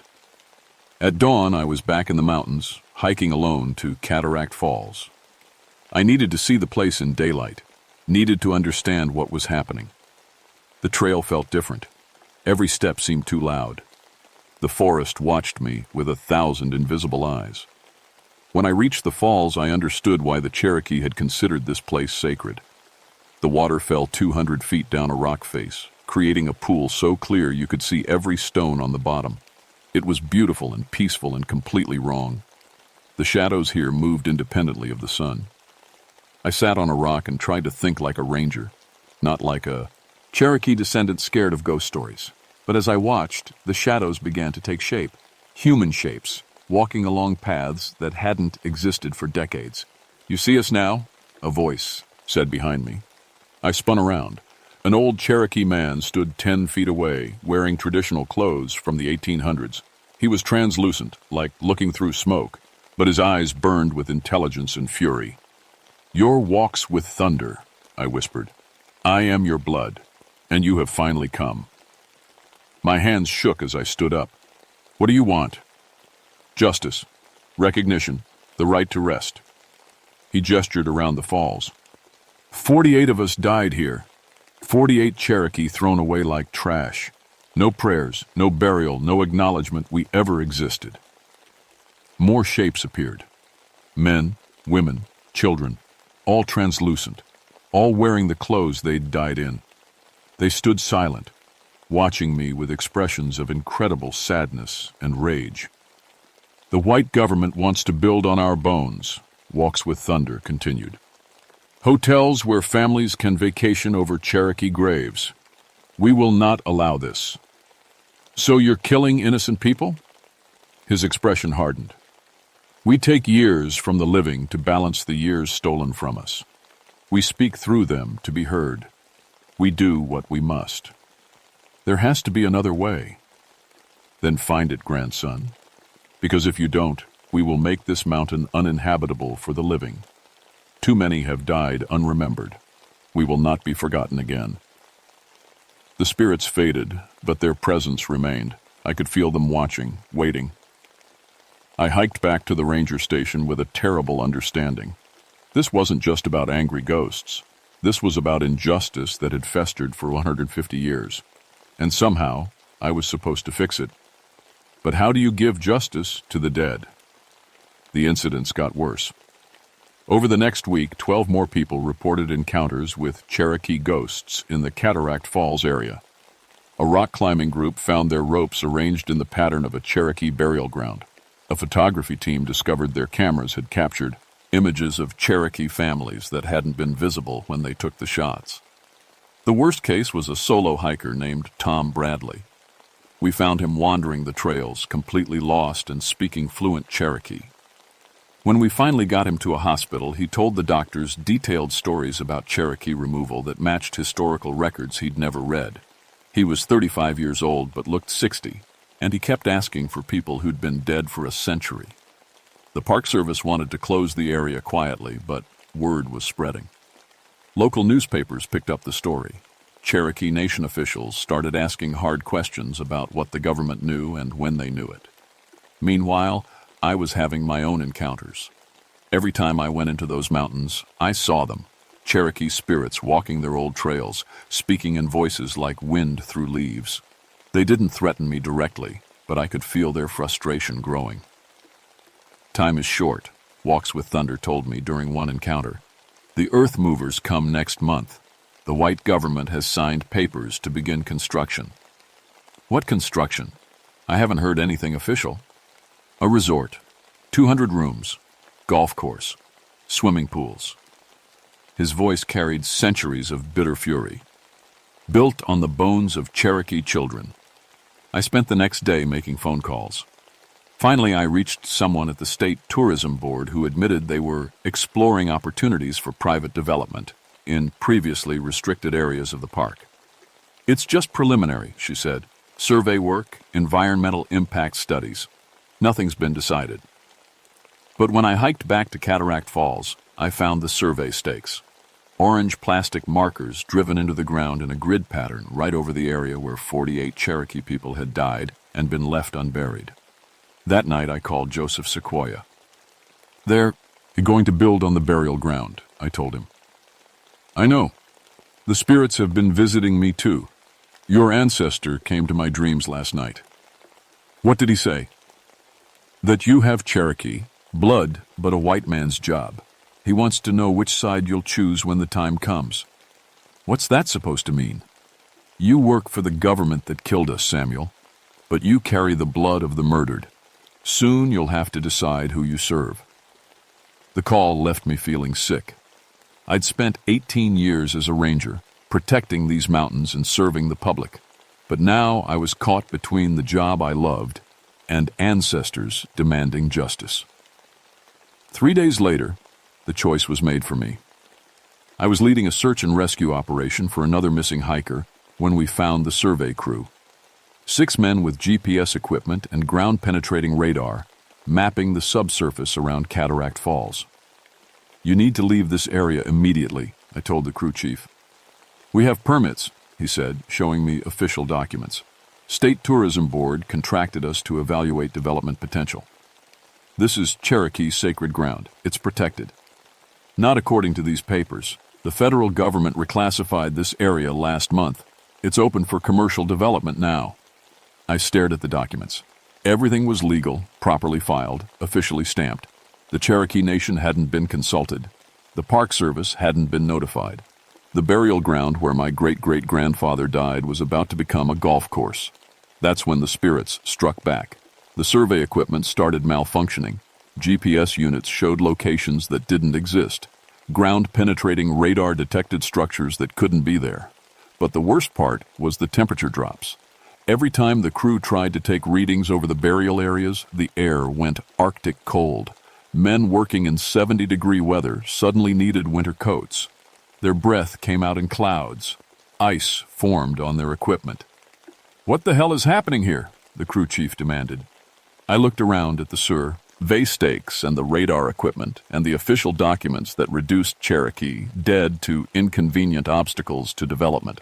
I thought about Tom Bradley speaking Cherokee words to hospital doctors. I thought about 3 college students aged to death for camping in the wrong place. "You're disturbing graves," I said quietly. "There are no graves marked here." "That's the problem."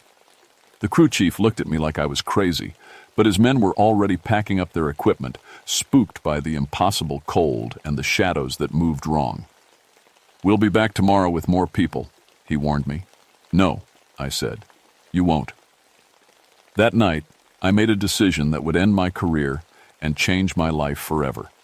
I called the Cherokee Nation newspaper and told them everything about the survey crew, the development plans, the unmarked burial ground, and the official cover-up. "How do you know there are Cherokee graves there?" the reporter asked. "Because the dead are telling me." It was the truth, even if it sounded insane. The story broke the next morning. Federal government plans resort over Cherokee graves. By noon, Cherokee protesters were driving toward the mountains. By evening, news crews from 3 states were setting up camps. And in the darkness of Cataract Falls, 48 Cherokee spirits prepared for their final stand. The confrontation came at dawn on April 6, 1985, the 147th anniversary of the Cherokee removal that had claimed my ancestors' life. I arrived at Cataract Falls to find 2 groups facing each other across the burial ground. On one side, Cherokee protesters, led by Joseph Sequoia, holding signs demanding recognition and protection. On the other side, state police and federal agents protecting the survey crew, who were determined to complete their work. I stood in the middle, wearing my ranger uniform for what I knew would be the last time.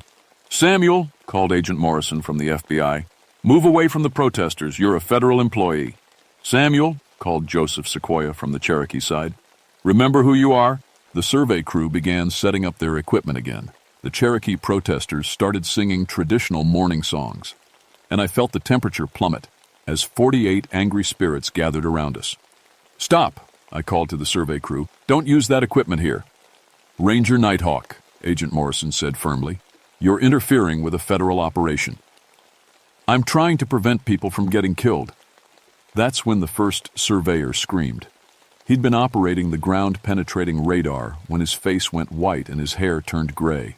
In 10 seconds, he aged 30 years. He collapsed, babbling in Cherokee about children crying in the ground. "Medical emergency!" someone shouted. But the spirits weren't finished. The temperature dropped below freezing. Ice formed on the equipment. The Cherokee protesters stepped back as translucent figures began appearing among them. Men, women, and children in traditional dress, their faces marked by starvation and disease. "My God," whispered one of the news cameras. "Are you getting this?" Walks with Thunder materialized directly in front of me, solid enough that others could see him clearly. "Grandson," he said in Cherokee, his voice carrying across the silent crowd. "Will you speak for us now?" Every person at Cataract Falls heard him, Cherokee and white alike. The words hung in the air like a challenge. I looked at Agent Morrison, who was staring at my ancestor in shock.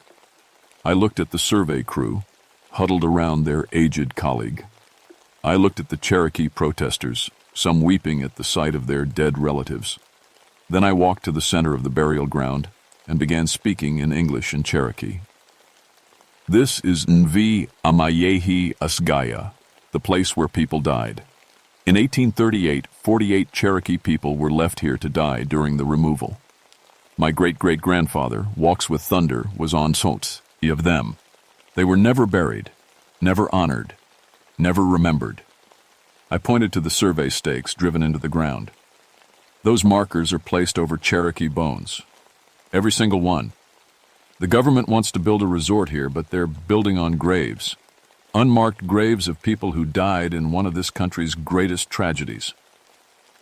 Agent Morrison stepped forward. "Ranger Nighthawk, you're out of line." "Am I?" I turned to face him. "Check your historical records. Check the Cherokee removal maps. Check the archaeological surveys that were never done because nobody wanted to find Cherokee graves." The spirits grew more solid, more visible. Some of the federal agents were backing away now, hands moving to their weapons as if they could arrest ghosts. "What do you want?" Agent Morrison demanded, addressing the spirits directly. Walks with Thunder answered, his voice carried by wind that touched everyone present. "Recognition, proper burial, protection of this sacred ground, and justice for 147 years of being forgotten. The federal government doesn't negotiate with the—" "With what?" Joseph Sequoia interrupted. "With the Cherokee Nation? With the dead you created? With the truth you've been hiding?" That's when I made my choice. I pulled off my ranger badge and dropped it on the ground. "I quit," I announced. "I won't work for a government that builds golf courses on Cherokee graves." The spirits began to fade, but Walks with Thunder remained solid, watching me with eyes that held centuries of pain and pride. "You have chosen your people," he said in Cherokee. "Now help us find peace." The crowd was silent. News cameras recorded everything, and for the first time in 147 years, the Cherokee dead had been acknowledged by the living. But the fight wasn't over. It was just beginning.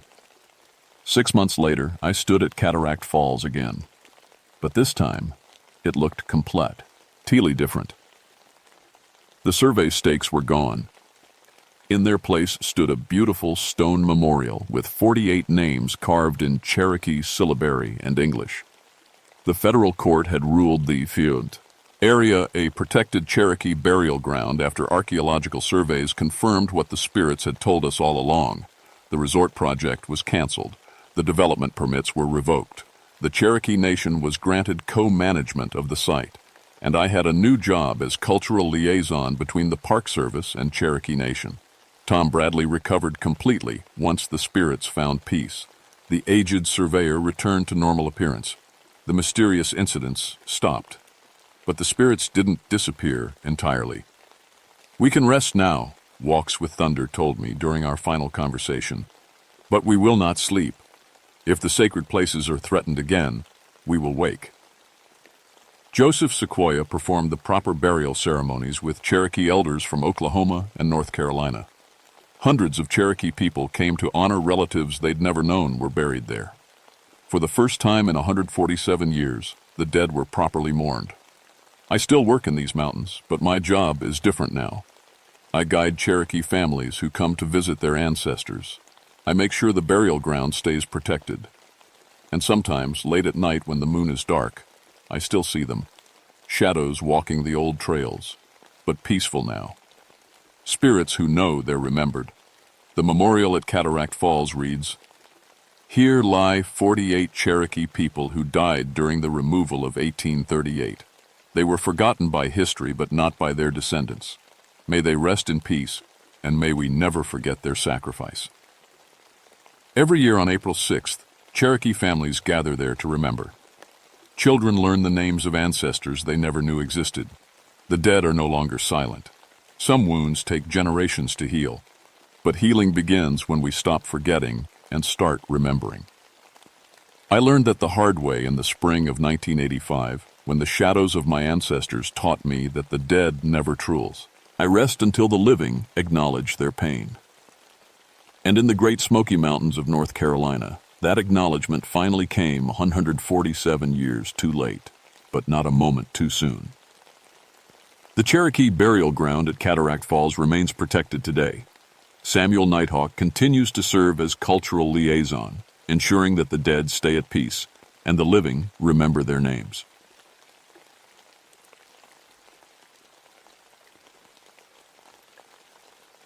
My name is William Flintlock, and I've been a forest ranger for 20 years. I know every rock, every tree, and every cave in the Daniel Boone National Forest like they're old friends.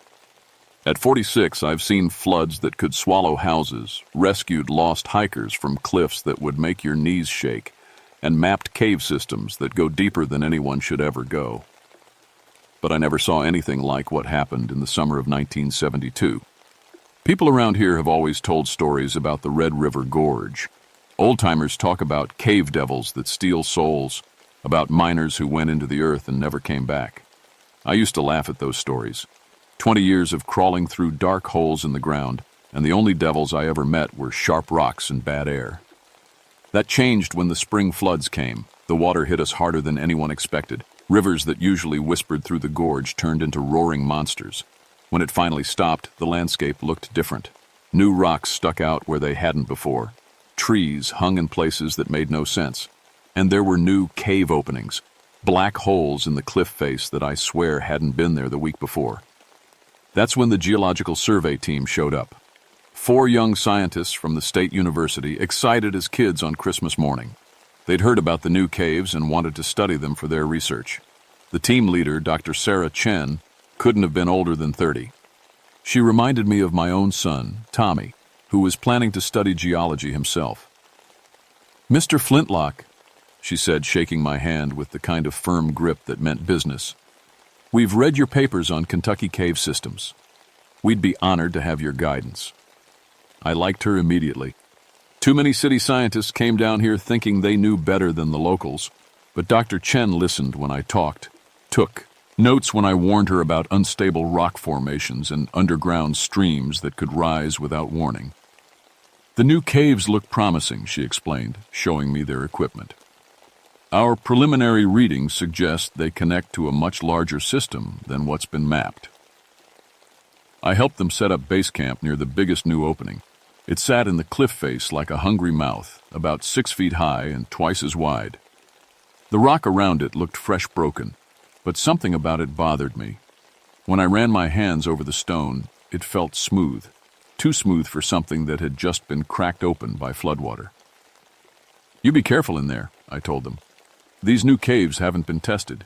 We don't know how stable they are." Dr. Chen nodded seriously.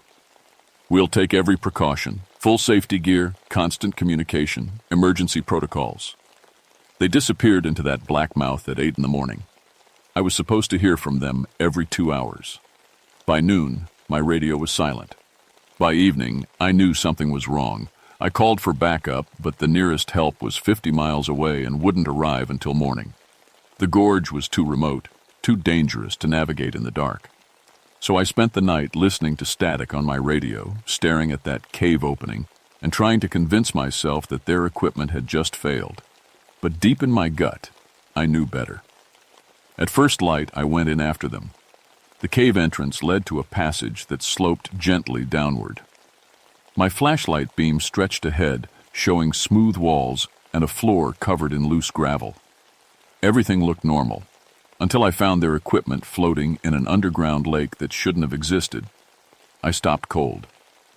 According to every map I'd ever seen, this area was solid rock for hundreds of feet down. There was no underground water system here, but my light reflected off dark water too. Stretched beyond my beam and floating on the surface were Dr. Chen's waterproof sample cases. I waded in carefully, the cold water soaking through my boots. The cases bobbed just out of reach, like they were playing some kind of game. When I finally grabbed one, it was empty except for a note in Dr. Chen's handwriting. "The walls move, when we're not looking. My blood went cold. I pressed deeper into the cave, following a passage that branched off from the lake. The walls here looked different, older somehow, with strange marks carved into the stone. Not the usual scratches left by animals or weather, but symbols that hurt to look at. They seemed to shift and change when I wasn't staring directly at them. The air grew warmer as I went deeper, which made no sense. Caves were supposed to get cooler as you went down, but this place felt like walking into a furnace that had been turned off but was still radiating heat. That's when I heard the voices. At first I thought it was the team, distant conversations echoing through the stone. But as I got closer, the words became clearer, and they made my skin crawl. "The new ones learn quickly," said a voice that sounded almost human but not quite right. "Their knowledge of stone and earth surpasses the old ones." "The surface dwellers grow more clever," replied another voice, deeper and rougher. "But they still do not understand the deep places." I crept toward the sound, my heart hammering so hard I was sure they could hear it. The passage opened into a vast chamber that shouldn't have been possible. My flashlight beam barely reached the far walls, and the ceiling disappeared into darkness above. But it wasn't the size that stopped my breath. It was what I saw in the light. Massive machines built into the living rock. Gears and pipes and structures that looked like they'd grown from the stone itself. And working around them, moving with purpose and intelligence, were figures that had once been human. Dr. Chen stood next to a glowing panel of crystals, her skin pale as cave fish, her eyes reflecting my light like Ian animals. She turned toward me with a smile that was both familiar and completely wrong. "Mr. Flintrock," she said, her voice carrying a strange echo. "You came to find us. How wonderful." "What happened to you?" I whispered. "Nothing happened," she replied. "Everything changed. We've learned so much down here, about the earth, about what lives beneath it, about what's been here long before humans walked the surface." Behind her, the other 3 team members continued their work, connecting wires to crystal formations that pulsed with internal light. They moved like sleepwalkers, focused and purposeful, but somehow not entirely present. "You need to come with me," I said, fighting to keep my voice steady. "We need to get you to a doctor." Dr. Chen laughed, a sound like water dripping in empty spaces. "We are exactly where we need to be, Mr. Flintrock. We are helping with something much more important than surface science." "Helping who?" That's when I saw them. Pale figures emerged from the shadows, tall, thin beings that looked almost human but moved in ways that human joints couldn't manage. Their skin had the translucent quality of things that had never seen sunlight, and their eyes were large and dark like underground pools. "The first miners," Dr. Chen said, as if introducing old friends. "They've been here since before the mountains were mountains. They've been taking care of the Earth's bones for millions of years." One of the beings stepped forward, and when it spoke, its voice resonated through the stone itself. "Surface dweller," it said, each word careful and measured. "You have come to retrieve the new workers." "They're not workers," I said, my hand moving instinctively to the knife on my belt. "They're people. They have families, lives." "They have knowledge," the being interrupted, "and willingness to learn. The deep places require tending. The dwellers digging threatens ancient systems. These ones can help us maintain the balance." I looked at Dr. Chen, searching for any sign of the eager young scientist I'd met just yesterday. She was still there, somewhere behind those reflected eyes, but she was changing into something else. "Please," I said, "let them go." The being tilted its head, studying me like I was an interesting rock formation. "You may leave," it said finally. "Return to the surface. Forget what you have seen." "I can't do that." "Then you will stay, and learn, and help." The chamber filled with more of the pale figures, surrounding me on all sides. Dr. Chen's smile grew wider, more welcoming. "It's not so bad, Mr. Flintrock," she said. "The learning is fascinating, and the work is so very important." I ran. My boots pounded against stone as I raced back through the passages, their voices calling after me like wind through empty spaces. My flashlight beam bounced wildly, showing glimpses of walls that seemed to shift and move in my peripheral vision. But when I reached the underground lake, I stopped cold. The water was gone. Where there had been a dark pool just hours before, now there was only dry stone and gravel. The sample cases lay scattered on the cave floor like they'd been dropped from a great height. And the passage I'd used to enter, the one that led back to the surface, was sealed with solid rock. I pressed my hands against the stone, feeling for cracks or weak spots. Nothing. It was like the cave had grown closed behind me, sealing me in with whatever was happening in the depths below. My radio crackled with static, then cleared for a moment. "This is Base Camp calling Ranger Station. Emergency situation in the gorge. Please respond." I grabbed the radio. "This is Flint Rock. I'm trapped in the cave system. The survey team is alive, but..." The static returned, drowning out my voice. When it cleared again, I heard something that made my blood freeze. "Military units en route. Suspected terrorist activity in cave system. Prepare for full assault at 600 hours. Terrorist activity. They thought the missing scientists were some kind of security threat. They were planning to assault the caves with no idea what they were dealing with. I had to get out. Had to warn them before they did something that might collapse the entire system. But the only way out was down. The passages seemed to rearrange themselves as I walked. Tunnels that had led one direction suddenly curved back on themselves. Chambers I'd never seen before opened up around corners I was sure I'd passed already. And everywhere, carved into the walls, were those shifting symbols that seemed to watch me as I passed. The air grew thicker, harder to breathe. My flashlight dimmed, then flickered back to life, casting strange shadows that moved independently of my movements. And through it all, I could hear the sound of massive machinery grinding deep in the earth. When I finally found my way back to the great chamber, everything had changed. The space was filled with activity. Dozens of the pale beings worked alongside more human figures, people I didn't recognize, wearing clothes from different time periods. A man in a 1940s mining helmet worked next to a woman in a Victorian dress. A boy who couldn't have been older than 16, wearing overalls that looked like they were from the 1800s, carefully adjusted crystal formations that hummed with power. "The missing people," I whispered. Dr. Chen appeared beside me as if she'd materialized from the stone itself. "Everyone who's ever found their way down here," she confirmed. "Everyone who's ever been chosen to help. The work is too important to do alone." "How long have they been here?" "Time moves differently in the deep places," she said. "What matters is the work." She led me toward the center of the chamber, where the largest machine hummed with impossible energy. It was built into the bedrock itself with pipes and conduits that stretched away into darkness. The whole thing pulsed with a rhythm like a heartbeat. "This is what we've been protecting," Dr. Chen explained. "The Earth's regulatory system. It's been maintaining the planet's geological stability for millions of years. Every earthquake that doesn't happen, every volcano that stays dormant, every mountain that doesn't collapse, it's all managed from here. That's impossible, is it?" She gestured to the walls around us. "You've seen the evidence. Cave systems that rearrange themselves, rock formations that appear overnight. This entire network is alive, Mr. Flintrock. It's been alive since before humans existed." One of the pale beings approached us, its movements fluid and purposeful.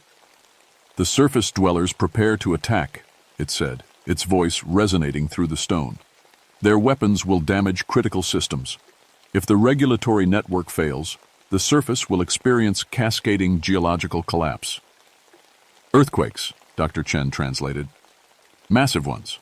The kind that could split continents." "Then stop them," I said. "Contact the surface. Explain what's happening." "They would not believe," the being replied. "Surface dwellers see only what fits their understanding. They would call us deception or madness." "So what do you want from me?" Dr. Chen's eyes gleamed in the crystal light. "Join us. You understand the Earth better than most surface dwellers. Your knowledge, combined with our technology, could help us find a solution." "And if I refuse?" "Then the surface dwellers will attack. The network will be damaged, and both our civilizations will pay the price." I looked around the chamber at all the people who had joined over the years. They looked content, purposeful, but they also looked lost. Like essential parts of themselves had been left behind somewhere in the tunnels. "There has to be another way," I said. The pale being studied me with those dark, unreadable eyes. "Perhaps," it said finally, "but time grows short. Your military forces will reach the critical chambers in less than 6 hours. See, who's quickly, surface dweller. Choose wisely." The solution came to me as I watched the ancient machinery pulse with life. "Communication," I said. "You can speak through the stone, can't you? That's how you've been coordinating all this." The pale being nodded slowly. "The earth carries our voices, but surface dwellers cannot hear stone speech. But I can carry your voices," I said. "Let me return to the surface. Let me try to stop the assault before it starts." Dr. Chen shook her head. "The passages are sealed. The way back is closed." "Then unseal them." "If we open the way for you," the being said, "you could bring others. You could lead the attackers directly to us. Or I could save both our peoples." The chamber fell silent, except for the deep humming of the machines. The pale beings exchanged looks, or what passed for looks among creatures with eyes like dark pools. Finally, their leader spoke. "There is a way, but it requires trust and sacrifice." "What kind of sacrifice?" "To carry our words to the surface, you must first understand our speech. To understand our speech, you must join with the stone, partially, temporarily." "What does that mean?" Dr. Chen stepped forward, her pale hand reaching toward me. "It means becoming like us. Not permanently, not unless you choose to stay, but enough to hear the earth's voice, enough to speak for both worlds." I thought of my son Tommy, planning his career in geology. I thought of the military units preparing to assault the caves. I thought of earthquakes that could split continents. "Do it," I said. The transformation was like drowning in reverse. Instead of water filling my lungs, it was something deeper, an awareness that sank into my bones and spread through my blood. I could suddenly hear the cave system breathing around me, feel the ancient machines maintaining their endless vigil, sense the delicate balance that it kept the world's foundations stable. And I could hear their voices, not just the pale beings in the chamber, but others throughout the vast network. Hundreds of them, maybe thousands, all working together to keep the planet from tearing itself apart. "Now you understand," Dr. Chen said, her voice carrying new harmonics that resonated through the stone. "Now, you can speak for us." The passage back to the surface opened like a flower blooming in reverse. I ran through tunnels that straightened themselves for my passage, past walls that glowed with soft light to guide my way. My radio crackled to life as I got closer to the entrance. "Assault teams in position, charges placed at primary entry points." "Wait," I shouted into the radio. "This is Ranger Flintrock. Do not detonate. Repeat, do not detonate." I burst out of the cave mouth into blinding daylight. Military vehicles surrounded the gorge, soldiers in full combat gear preparing for an underground assault. Their commander, a stern-faced colonel, grabbed my arm as I stumbled into the sunlight. "Ranger Flintrock, where have you been? Where's the survey team?" "Safe," I gasped, my lungs struggling to adjust to surface air. "But you can't attack the caves. You'll cause a geological disaster." "What are you talking about?" I looked at the colonel, at the soldiers, at the explosive charges they'd placed around every cave entrance. How could I explain what I'd seen? How could I make them believe? "The cave system is connected to seismic regulatory mechanisms," I said, choosing my words carefully. "Ancient geological structures that maintain stability in the region. If you damage them, you could trigger massive earthquakes." The colonel's eyes narrowed. "What kind of structures?" I pulled out my geological survey equipment, instruments that were now reading impossible things thanks to my partial transformation. The displays showed energy patterns that violated known physics, mineral compositions that shouldn't exist on Earth. "Look at these readings," I said. The entire mountain is sitting on top of a massivus, a natural mechanism that's been regulating seismic activity for thousands of years, maybe millions. The colonel studied the instruments, his military skepticism fighting with the evidence in front of him. Even if that's true, he said finally, we have 4 missing persons to recover. They're alive, I said. They're working with the system, learning from it. But if you attack, everyone down there will die, and so will everyone on the surface when the earthquakes start. Behind me, I could feel the cave system listening, waiting. The pale beings and their human helpers, all holding their breath as 2 civilizations balanced on the edge of mutual destruction. The colonel raised his radio. Command, this is Alpha Team. We need geological consultation before proceeding. Sir, came the reply. Our orders are to proceed immediately. Then I'm requesting a delay on my authority. 1 hour. He looked at me hard. You have 1 hour to prove what you're saying, Ranger. After that, we follow orders. I nodded and headed back toward the cave mouth. This time, I wouldn't be going alone. The demonstration changed everything.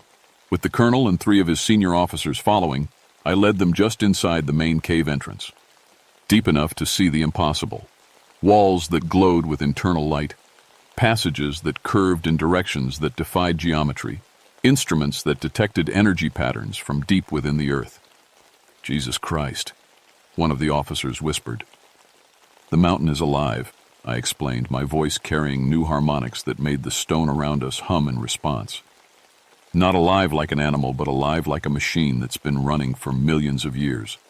The people down there, the survey team, they're helping to maintain it. The colonel ran his hands over the glowing walls. How is this possible? I don't know how, I admitted. I only know that it is, and that destroying it would be catastrophe for everyone. That was 6 months ago. The official report states that the geological survey team was found in an abandoned mine, shaft, suffering from temporary disorientation due to natural gas exposure. They were treated and released after observation. No mention of underground civilizations or seismic regulatory systems. But the truth is more complicated. Dr. Chen and her team chose to stay below. They've become permanent liaisons between our world and theirs, helping to coordinate mining activities and geological surveys to avoid damaging critical systems. They're still human, mostly, but there's something more now, too. I was promoted to Special Geological Advisor for the Daniel Boone National Forest. Officially, I coordinate with university research teams and monitor seismic activity. Unofficially, I make sure that human drilling and mining operations stay clear of the deep places where older intelligences maintain their ancient work. The transformation they gave me never fully reversed. I can still hear the earth breathing, still feel the vast machinery turning beneath our feet. My own instruments read things that violate known physics, showing me energy patterns and mineral compositions that officially don't exist. Sometimes I wonder if I made the right choice. The pale beings offered me full membership in their underground civilization, complete transformation, eternal purpose, work that would help keep the planet stable for millions of years to come. But I thought of my son Tommy, who's now studying environmental geology at the State University. I thought of all the people on the surface who deserve protection, even if they never know how close they came to disaster. So I stay between worlds, human enough to walk in sunlight, transformed enough to speak with stone. I make sure the 2 civilizations coexist without ever having to meet. Last week, Tommy called to tell me about his graduate thesis on sustainable mining practices. He's focusing on environmental protection and geological stability, following in his father's footsteps without knowing how deep those footsteps really go. Dad, he said, I want to help protect places like where you work. I want to make sure we don't damage things that took millions of years to create. I smiled, feeling the mountain hum with approval around me. That's good work, son. Important work. Because the truth is, the Earth has been managed much longer than we've existed as a species. Sometimes being a good neighbor means recognizing when you're not the first residents in the neighborhood. And sometimes it means keeping secrets that protect everyone, even when no one knows they need protecting. The cave mouth still glows softly in the moonlight.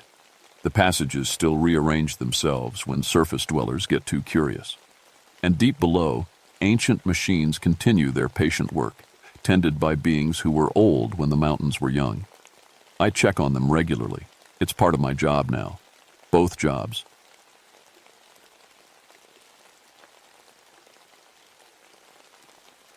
My name is Diana Ravenscroft, and I've been a park ranger in Georgia's Chattahoochee National Forest for 13 years. I know these mountains like the back of my hand. Every trail, every weather pattern, every sound the wind makes through the pines. My mother always said I was born to understand the sky, maybe because I came into this world during Hurricane Camille back in 1969. The nurses said they'd never seen a baby sleep so peacefully through such a violent storm. I studied meteorology in college before becoming a ranger. Weather fascination runs in my family, I guess. My daughter Sarah is 17 now and planning to study atmospheric science too. She wants to research weird weather stuff, as she puts it. Last week she asked me about the strangest thing I'd ever seen in the mountains. I should have told her about October of 1988. It was an unusually warm fall that year. The leaves were just starting to turn, painting the mountains in bright reds and golds. I was stationed at Brasstown Bald, Georgia's highest peak at 4,784 feet. It's a beautiful place, but it gets strange weather.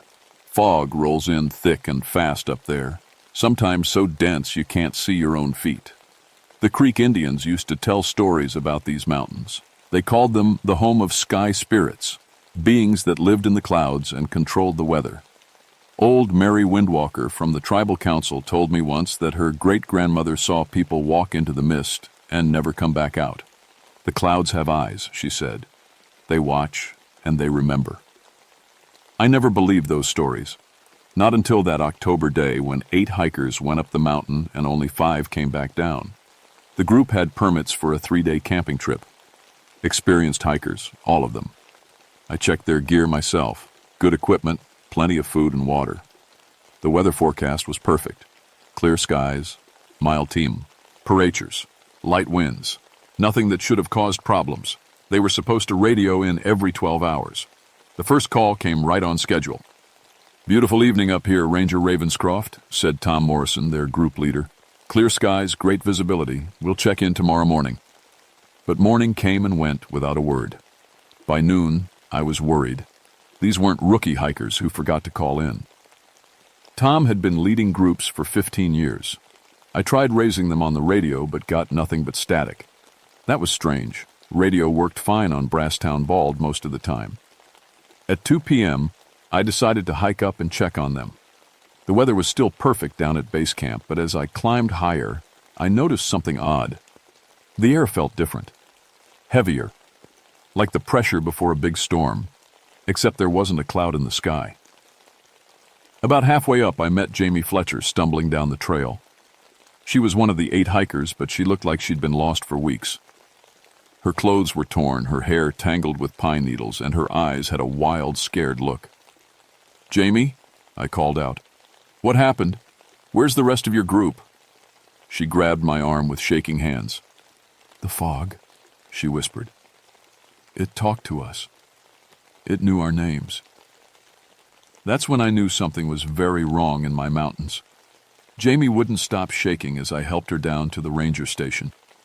She kept looking over her shoulder at the mountain like something was following her. I got her some hot coffee and a blanket, then tried to get the story out of her. "We set up camp yesterday evening," she said. "Everything was normal. We cooked dinner, told stories around the fire. Tom did his usual safety talk before we turned in. But around midnight, this thick fog rolled in from nowhere. Fog happens up there," I said gently. "The temperature drops at night, and this wasn't a normal fog." Jamie's voice was sharp. "It came too fast, and it was too thick. One minute I could see the stars, the next minute I couldn't see my own hand. But that's not the strangest part." She took a sip of coffee with trembling hands. "The fog whispered to us. It knew things about us, Diana. Private things. It whispered my grandmother's name. My grandmother, who died when I was 5. It knew about the scar on my knee from when I fell off my bike. It knew I was afraid of the dark. I wanted to tell her it was just the wind, just her imagination playing tricks in the darkness. But I'd been in the mountains long enough to know when someone was telling the truth. Jamie Fletcher was scared, but she wasn't lying. "Where are the others?" I asked. "That's just it. I don't know." The fog separated us. It moved like it was alive, creating walls between us. I heard Tom calling for everyone to stay together, but his voice got farther and farther away. Then I heard Sarah Chen screaming somewhere to my left, but when I tried to find her, the fog got thicker. It was like walking through soup. Jamie stood up and walked to the window, looking up toward Brasstown Bald. I wandered in that fog for hours. Sometimes I'd see shapes moving in it, tall figures walking just out of sight. Sometimes I'd hear voices speaking in a language I didn't understand, but the worst part was when the fog started showing me things. What kind of things? Pictures, like movies playing in the mist. I saw my childhood home, my parents, my dog that died last year. But they looked wrong somehow, too bright, too perfect, like the fog was trying to show me what I wanted to see. She turned back to me with tears in her eyes. I think it was trying to keep me there, to make me stay in the fog forever. But then, just as the sun came up, I found a break in the mist. I ran as fast as I could and didn't stop until I reached the trail. I radioed for backup and search teams, but deep down I had a feeling this wasn't going to be a normal rescue operation. After getting Jamie to a hospital for shock, I gathered my gear and headed back up the mountain. The weather was still clear and perfect, which made everything more unsettling. As I climbed higher, I kept my radio on, listening for any sign of the missing hikers. All I got was static and occasional strange sounds, like voices speaking very far away. Once I could have sworn I heard someone calling my name. About an hour before sunset, I reached the area where the group had been camping. Their tents were still there, but they looked wrong. They were arranged in a perfect circle, which wasn't how hikers normally set up camp. Inside the circle, the campfire was still burning, even though it should have gone out hours ago. But there was no sign of the 7 missing hikers. That's when I saw the fog beginning to form at the edge of the clearing. It wasn't rolling in like normal fog.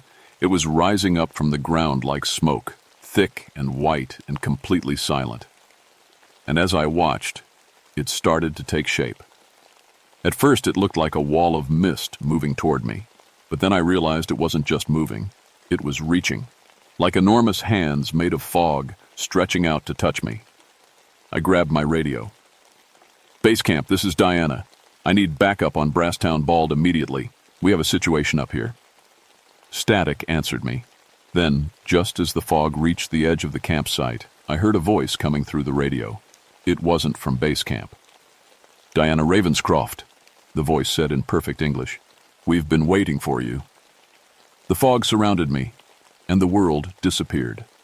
Inside the fog, everything changed. The normal sounds of the forest, birds, wind, rustling leaves, all went silent.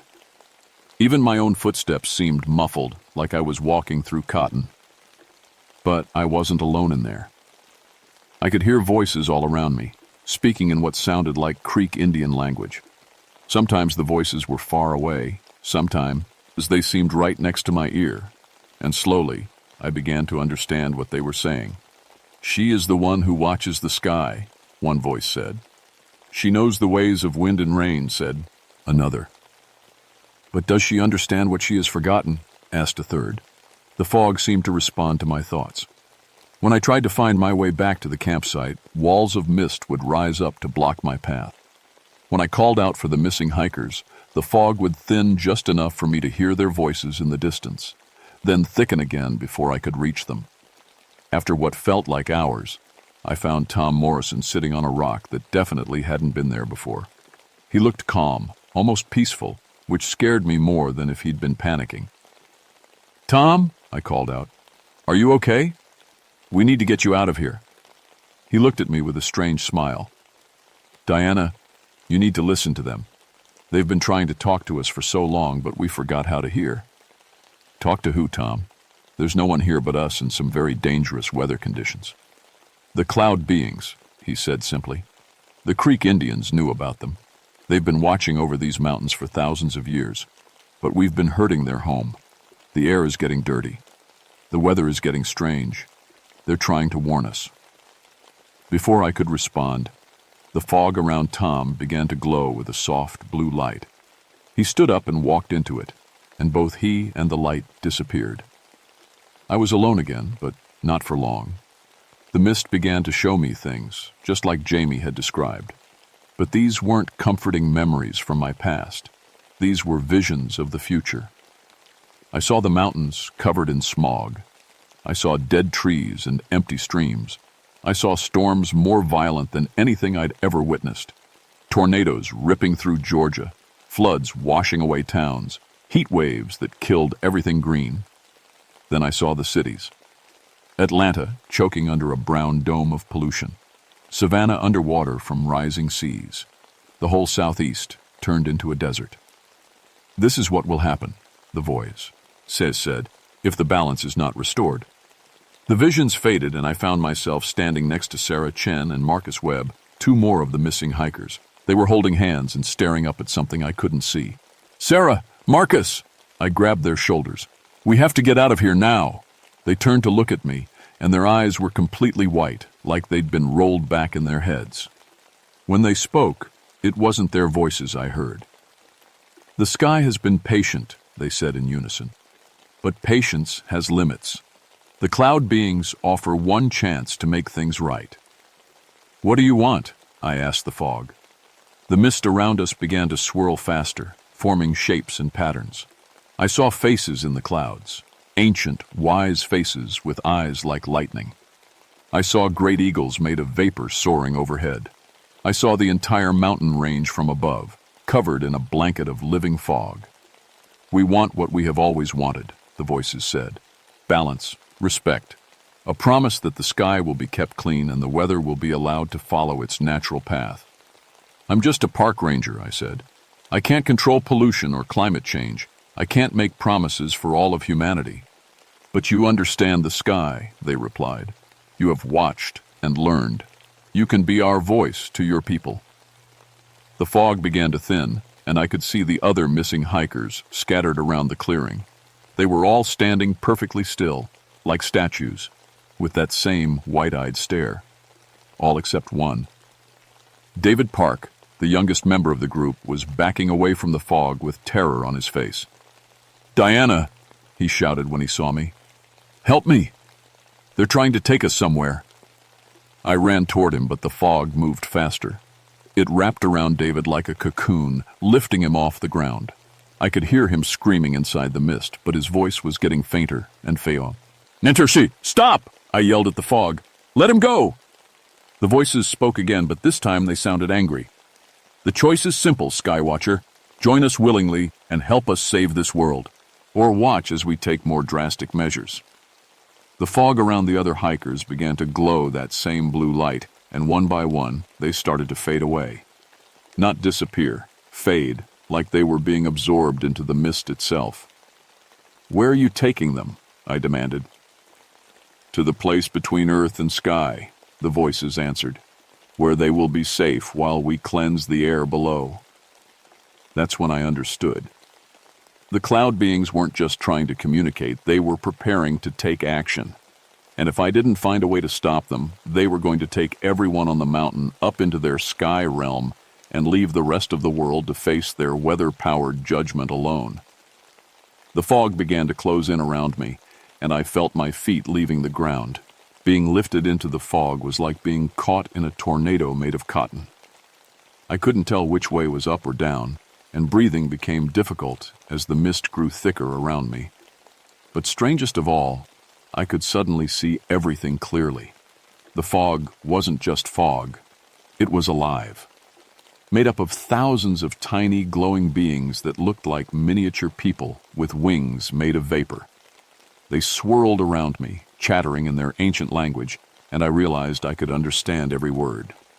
"She is the one," they said, "the one who speaks with the sky. But will she help us heal the wounded air?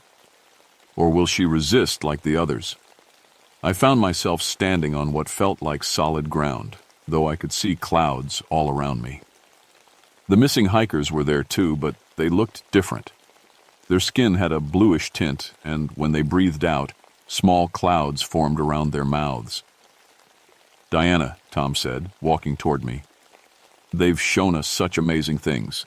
The view from up here, you can see the whole world spread out below, but you can also see the damage we've done." He gestured, and the clouds around us became transparent like windows. I could see the earth far below, but it didn't look like the world I knew. The skies over the cities were brown and thick. The oceans had strange colors. Weather patterns swirled in directions that made no sense. "This is what the cloud beings see every day," Sarah Chen said, appearing beside Tom. "The air getting dirtier, the natural patterns getting more confused. They've been trying to fix it, but humans keep making it worse." "So, what's their solution?" I asked, though I was afraid I already knew. A new voice answered me, deeper and more powerful than the others. When I turned toward it, I saw something that took my breath away. A being the size of a house, made entirely of storm clouds, with lightning for eyes and rain falling from its fingertips. "We have decided," it said, "to start over." The cloud being gestured, and suddenly I could see scenes playing out in the mist around us. Massive storms hitting every major city on Earth, hurricanes, tornadoes, blizzards, and floods, all happening at once. Within days, most of human civilization would be wiped clean. "Then," the being continued, "we will lower the pure air from our realm and restore the Earth to its natural state. Your species will start again, but this time with proper respect for the sky." "You can't do that," I said, my voice shaking. "Billions of people will die." "Billions are dying already from the poisoned air," the being replied. "This way is faster and more merciful." I looked around at the missing hikers. They all nodded in agreement, their eyes now completely white like Sarah and Marcus had been before. Whatever the cloud beings were doing to them, it was making them agree with this terrible plan. But then I remembered something. During my years as a ranger, I'd learned that weather wasn't just about destruction. It was about balance. Storms cleared the air. Rain fed the plants. Even hurricanes served a purpose in nature's grand design. "You're right about the balance being wrong," I said to the storm being. "But wiping out humanity isn't the answer. We need to work together to fix things." The being's lightning eyes flashed brighter. "Your species has had thousands of years to learn balance. You have failed." "But some of us are trying," I insisted. "There are people working to clean the air, to understand weather patterns better, to live in harmony with nature. My daughter wants to study atmospheric science. She wants to help heal the sky." For the first time, the cloud beings grew quiet. I could feel them considering my words.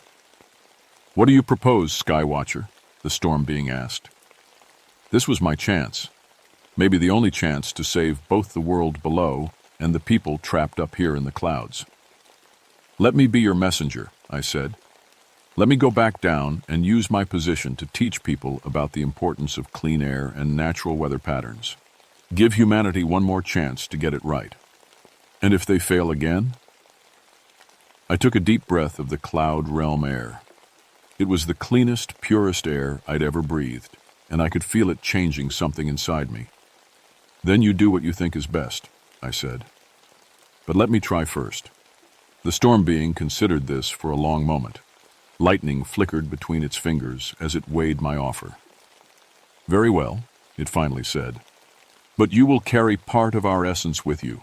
You will see the sky as we see it, feel the pain of polluted air as we feel it.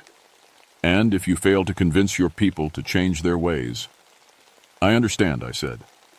The cloud beings began to glow brighter, and I felt something flowing into me, a connection to every cloud, every breeze, every drop of rain in the sky. It was overwhelming and beautiful and terrifying all at once. The fog began to lower us back toward the mountain, and I watched as the missing hikers slowly returned to normal. Their skin lost its blue tint, their eyes cleared, and they looked around in confusion, as if waking from a dream. "What happened?" Tom asked. "Where are we?" But I was the only one who remembered everything. The cloud beings had given me their gift and their burden. We found the missing hikers scattered around the campsite the next morning, all of them confused but unharmed. They remembered going to sleep in their tents and then waking up outside with no memory of what had happened in between. The official report listed it as a case of group disorientation caused by unexpected fog conditions. Only I knew the truth. The connection to the cloud beings changed everything about my work as a ranger. I could feel storms coming days before they appeared on any weather radar. I could sense when the air quality was getting bad, when pollution was building up in the atmosphere. Sometimes, on clear nights, I could hear the cloud beings whispering in the wind, asking about humanity's progress. I threw myself into environmental education. I started giving talks at schools about the importance of clean air and climate protection. I worked with state officials to implement better air quality monitoring systems. I even convinced several major companies to reduce their emissions by showing them how it would affect local weather patterns. My supervisor promoted me to chief meteorologist for the region, probably because my weather predictions became incredibly accurate. What they didn't know was that I had help from beings who could see weather patterns from the inside. Sarah kept her promise to study atmospheric science. She's in graduate school now, specializing in the connection between air quality and severe weather events. Sometimes I catch her staring at the sky with the same intense focus I have, and I wonder if she's inherited more than just an interest in weather from her mother. The hikers all went on with their lives, but something changed in each of them too. Amy Fletcher became an environmental lawyer. Tom Morrison started a nonprofit focused on protecting mountain ecosystems. Sarah Chen switched from her engineering job to become a clean energy researcher. Maybe the cloud beings planted something in all of us during those lost hours in the fog. It's been 5 years now since that October night on Brasstown Bald. The air quality in North Georgia has improved, but not fast enough. Sometimes I feel the cloud beings growing impatient, and the storms I predict become more intense than they need to be. It's their way of reminding me, and humanity, that the deadline for change is approaching. Last week, Sarah called me from her research station in Colorado. "Mom," she said, "I've been studying some strange cloud formations out here. They seem to be watching me. Is that possible?" I looked out my window at the clear Georgia sky and saw a single cloud drifting across the blue. As I watched, it slowly formed into the shape of an eye. "Yes, honey," I told my daughter. "The sky has eyes, and the clouds remember everything. When the weather speaks, we'd better listen." The cloud outside my window shifted into a new shape, a hand reaching down toward the earth. The cloud beings are still there, still waiting, still hoping that humanity will choose to live in balance with the sky. But their patience isn't infinite, and neither is their mercy. Every morning when I check the weather reports, I wonder if this will be the day they decide we've had enough chances. Every storm that comes through feels like a test, every clear day like a gift we haven't earned. I keep doing my part, teaching people about the importance of clean air and respect for natural weather patterns. But sometimes, when the wind is just right and the clouds are thick enough, I can hear the cloud beings whispering their ancient question. How much longer should we wait? I hope we find the answer before they do.